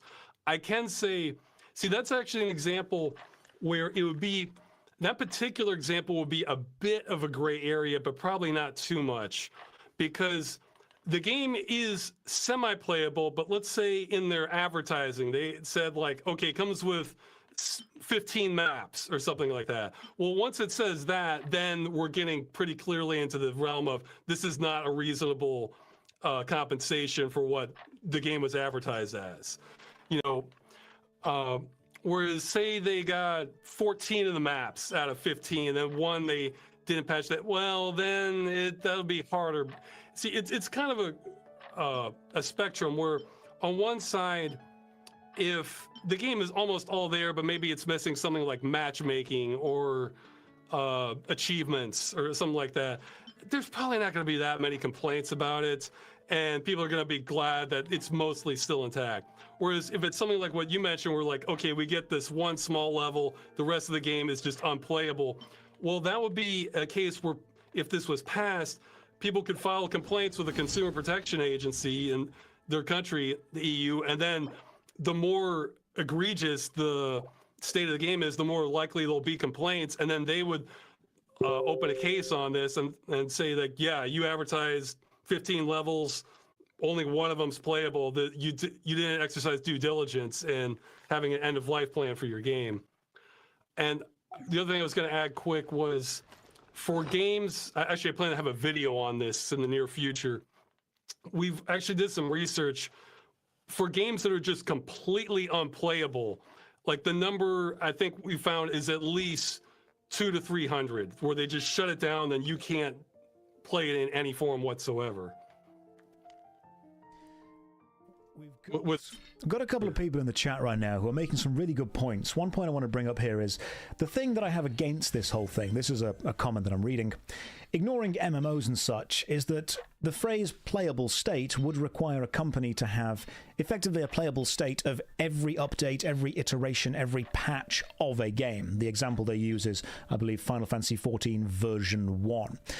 Because you mentioned this as a grey area, this is more of a spectrum. It's not so much every single state of every video game ever made will be playable at every patch level and every single kind of update point it was ever at, but more video games will be left in an acceptable state that they are playable. Some of them might require a bit more effort to be put into. You know, you might need to download maybe an emulator, you might need to download a couple of patches, you might do a little bit of work with the actual data. But I think ultimately what we're trying to get to is video games are art. Someone has designed a beautiful level, someone has made a beautiful soundtrack, someone has created an incredible combat system, someone has woven a beautiful narrative through this.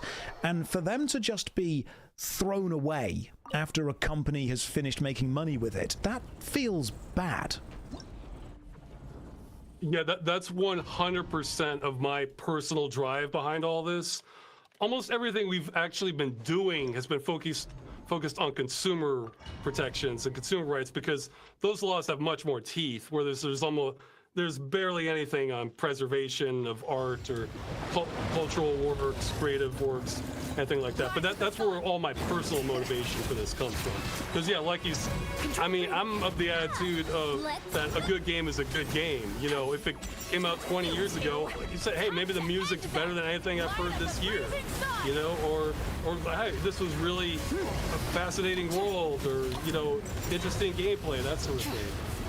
So one of my most successful YouTube series is about an MMORPG called Otherland.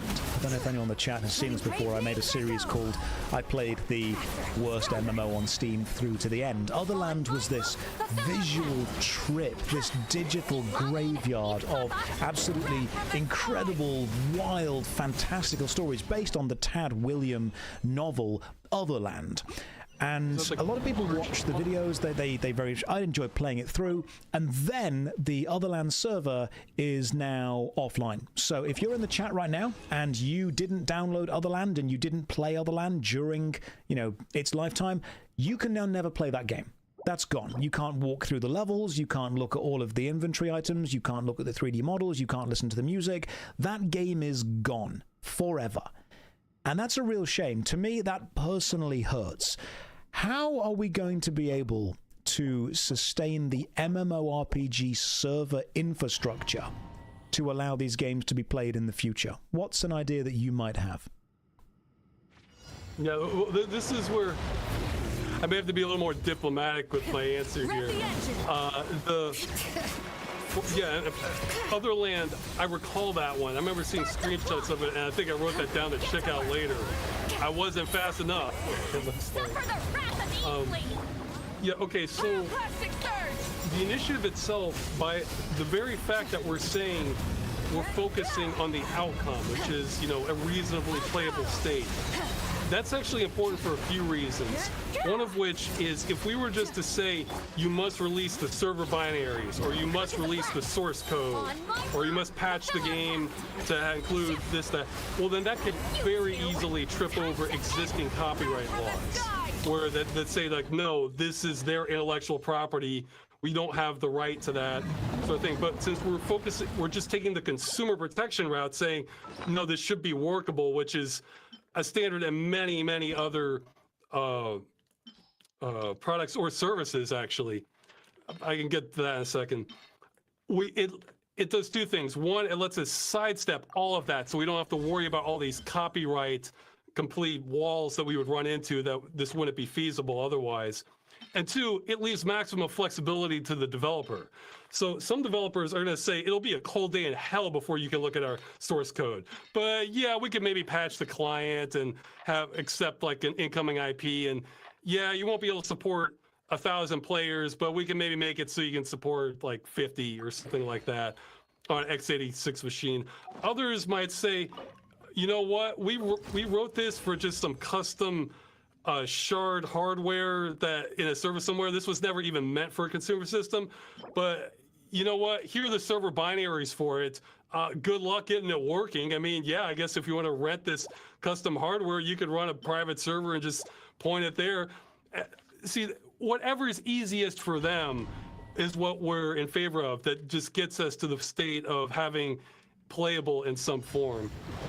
And you brought up I think we accidentally dodged another one of your questions, but I forgot what it was. So. No, this is fine. It's going to be it's a really interesting conversation. And I think the fact that you're focused on consumer advocating and consumer protection so much is interesting. Companies would need to spend small amounts of money on server hosting, on possible staffing, on ensuring the longevity of a game that they have made before. If companies are unwilling to spend any money, if they don't want ongoing costs associated with a game that they have made before, how are we going to preserve that game if the companies are unwilling to put any money or any time into it once the game is no longer profitable for them? Yeah, that's another important point I should bring up. The European Citizens Initiative is not retroactive, even if we wanted it to be. So that means that this would only, if everything passed, this would only go into effect at a future date. Now, if games are still being sold by that time, it honestly would depend on the EU Commission what might happen, because some options are they would have to, if they just were to make no end-of-life plan, they'd have to shut it down before that date. Or maybe they would come up with an end-of-life plan retroactively. That might be possible for some of them. Or some might even get grandfathered in, where, you know, if that's the only way we can make it happen, sure. Now, but the important point here is the way people should frame all of this is, if it's a known requirement, you need an end-of-life plan at the very beginning of designing the game. So it's, you know, let's say you're designing a new MMO. If that's known to, if that's something they know they need to have in order to sell the game in the EU, then that's a hell of a lot easier than trying to re-engineer it after the fact when it was never designed for it, or there might be even licenses that create problems for them, including the server software, or they have to recode it. Whereas if it's known there, then they just write that in at the beginning. And so this would just this would not save every game under the sun, but this would kind of break the cycle in a big way. And that it might actually normalize this in developer culture, that this is, like, I mean, this is a much smaller example, but how many games that are like MMOs too, that are published that have like just no achievements or anything like that? I mean, that's a relatively small thing, but that's kind of assumed that the game needs it for many, many developers now. And I think it would be that kind of similar dynamic. And again, it's a hell of a lot easier if it's at the start, and not necessarily, I'd have to get a developer in here to talk about the specifics for the cost, but the cost can be relatively minimal also if it's done at the start of design.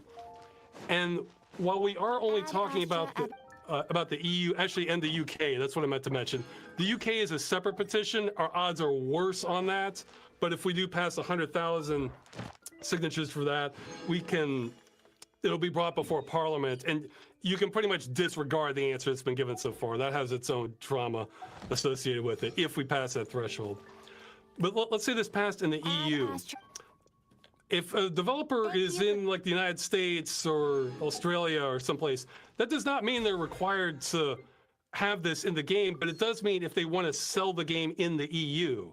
So that's a market of 450 million people. So that's where the cost comes into play again. It's going to be way, way more profitable to plan ahead and have an end-of-life plan and be able to get in, you know, additional potentially millions of sales within the EU than it would be to just say, okay, well, no, we're not going to sell in the EU, and we're just going to miss out on all that money on the table.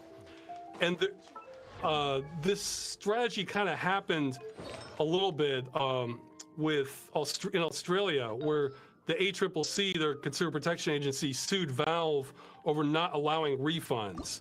Valve fought it in court. They lost, so that meant that they had to provide refunds to people in Australia. So then after that, they just kind of made it their global policy to allow refunds, because they didn't want to rehash this battle in, you know, district after district. It was easier to just, the path of least resistance became to go with the consumer-friendly option.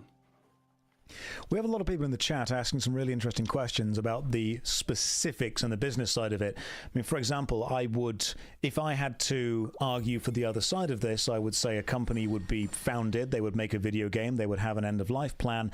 When they have stopped selling the game, the company simply declares bankruptcy and ceases existing as any kind of trading entity. There is then no one to go back to hold accountable for this end-of-life plan.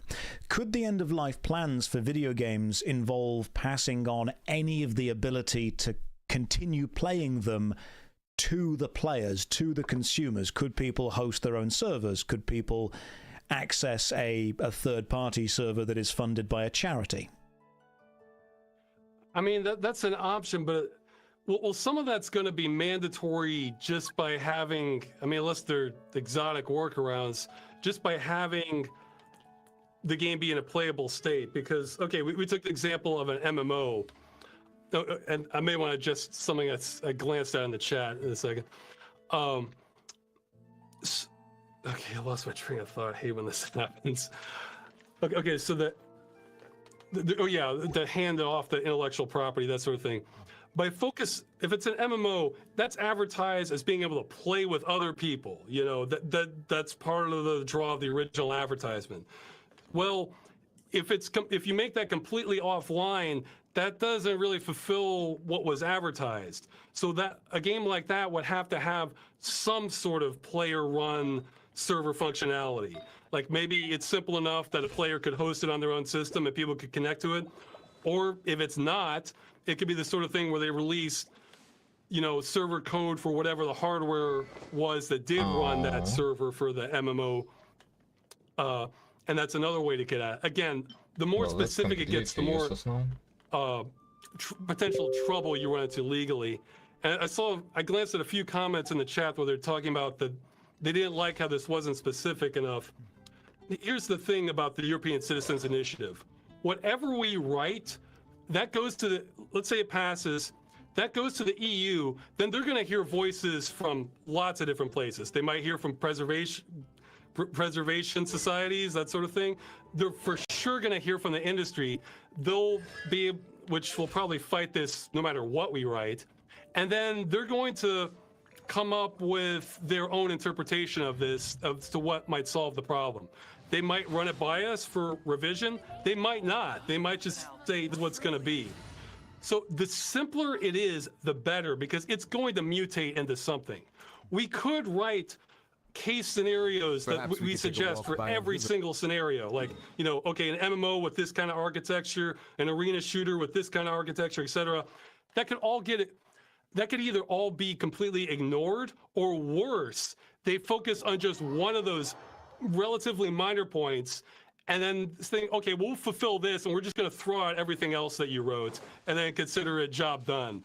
So the more basic and fundamental, the better for a citizens initiative. We don't get to write the final law. That is not, we don't have that authority at all. The EU Commission would. So by just focusing on the game being in a playable state, that leaves a hell of a lot less to dodge, you know, so simpler is better in that case. Simpler is often better with that. There's a really interesting comment in the chat here. So a lot of people, a lot of developers specifically, a lot of game designers in the chat want to join us on this because it affects their lives, it will affect their future going forward.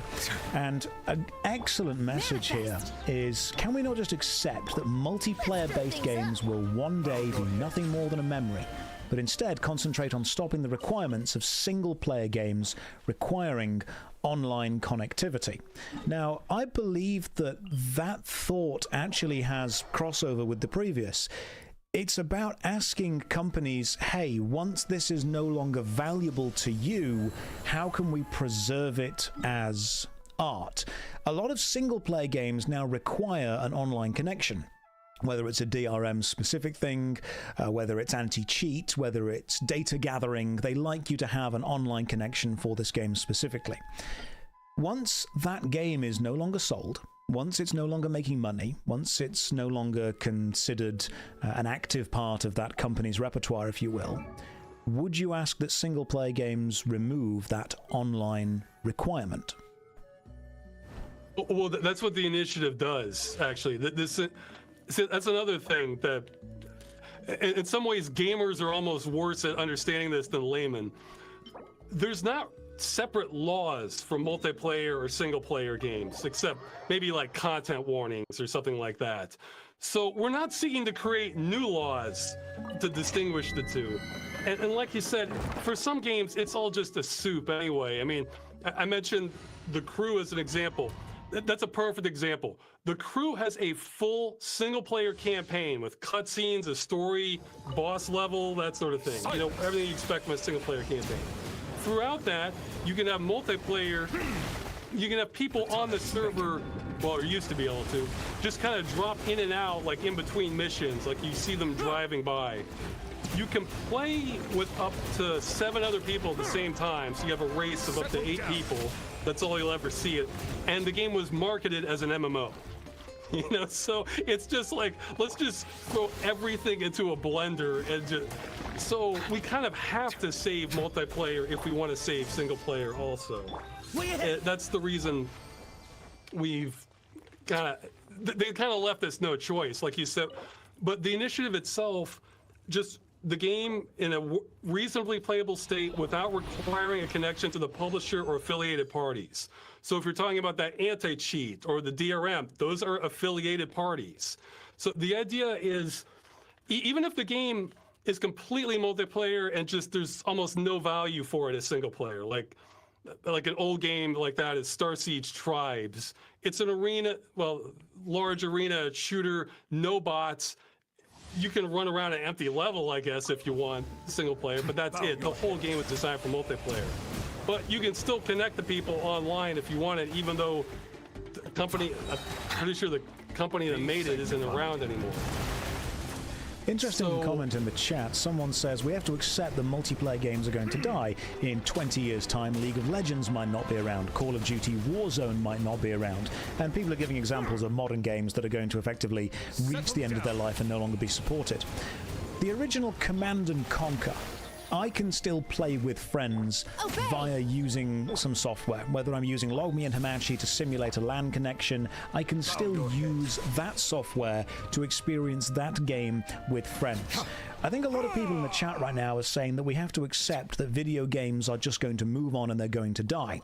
What I think we're trying to get through in good faith is that if a company is going to make a game that's going to provide an experience, it would be nice to have an end-of-life plan where when they no longer want it or care about it or are making money from it, players are still able to go back and have the experience that they had many years ago. The video game is still able to be played.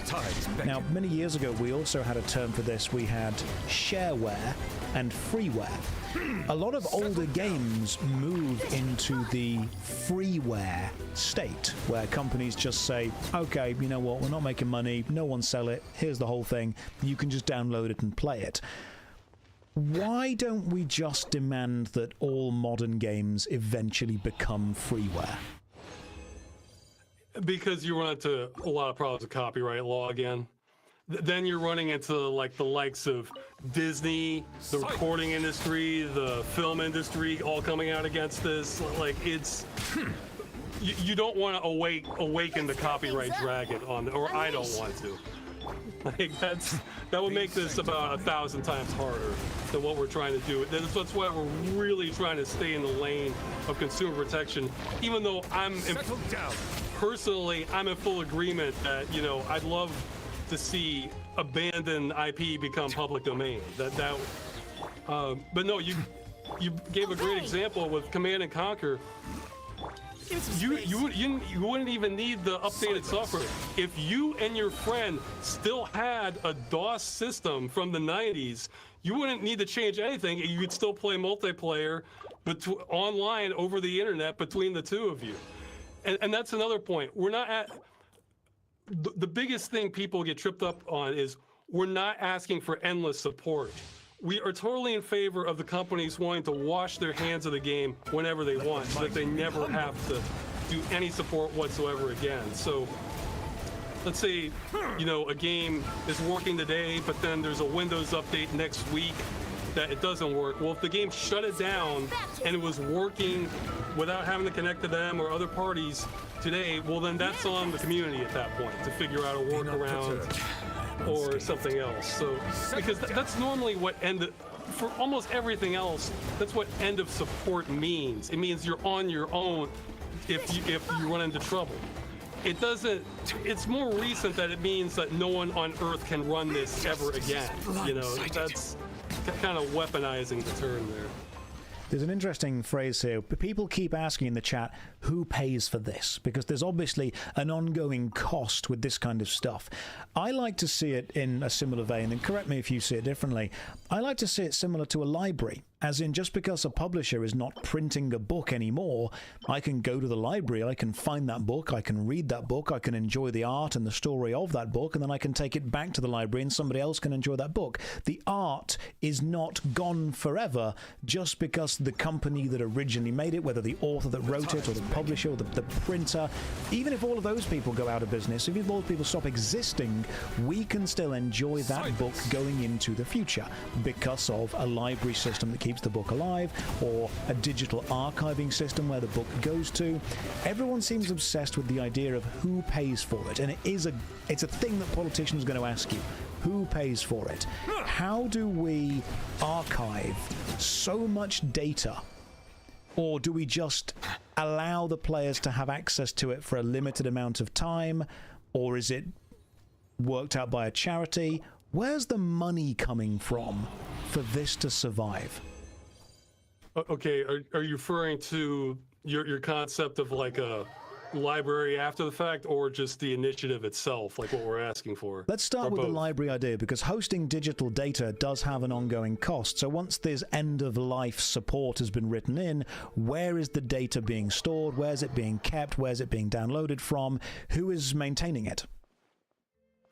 Well, and okay, well, see, again, your idea of like sort of a digital library thing, which some companies do voluntarily, I'm all in favor of, but I'm not trying to mandate that, because it just, if once you get into the law of it, I see it as almost impossible. It's like I compared like reforming well, it would need a hell of a lot more force than what I'm doing to reform copyright. You'd probably be better off asking like a preservation museum, or, you know, like the Video Game History Foundation or something like that. They're much more than that. What we're talking about is kind of, what we're asking for is actually how literally, I want to say every single game operated until around 2004, which is either the game, once the company was done supporting it, okay, it's done supporting it, but you can still run it, you know, on your machine if it's in good shape and there aren't, you know, software updates that screw things up. Or it was a subscription service where they told you exactly when it ended. So, you know, like an EverQuest or something, well, original, you know. All right. Well, we'll wish Ross to have more legitimate signatures. Because, yeah, as it currently stands, it might just get... I see the value in my own What method? but I also see the meaning in all the endeavors of the by people of Fontaine. whoever Anonymous Take pride in wants to fulfilling do so. duties. Which is fucking unfortunate. Anyway, this is going to be it for the stream. Good luck, have fun, thanks for watching, and I'll see you next time.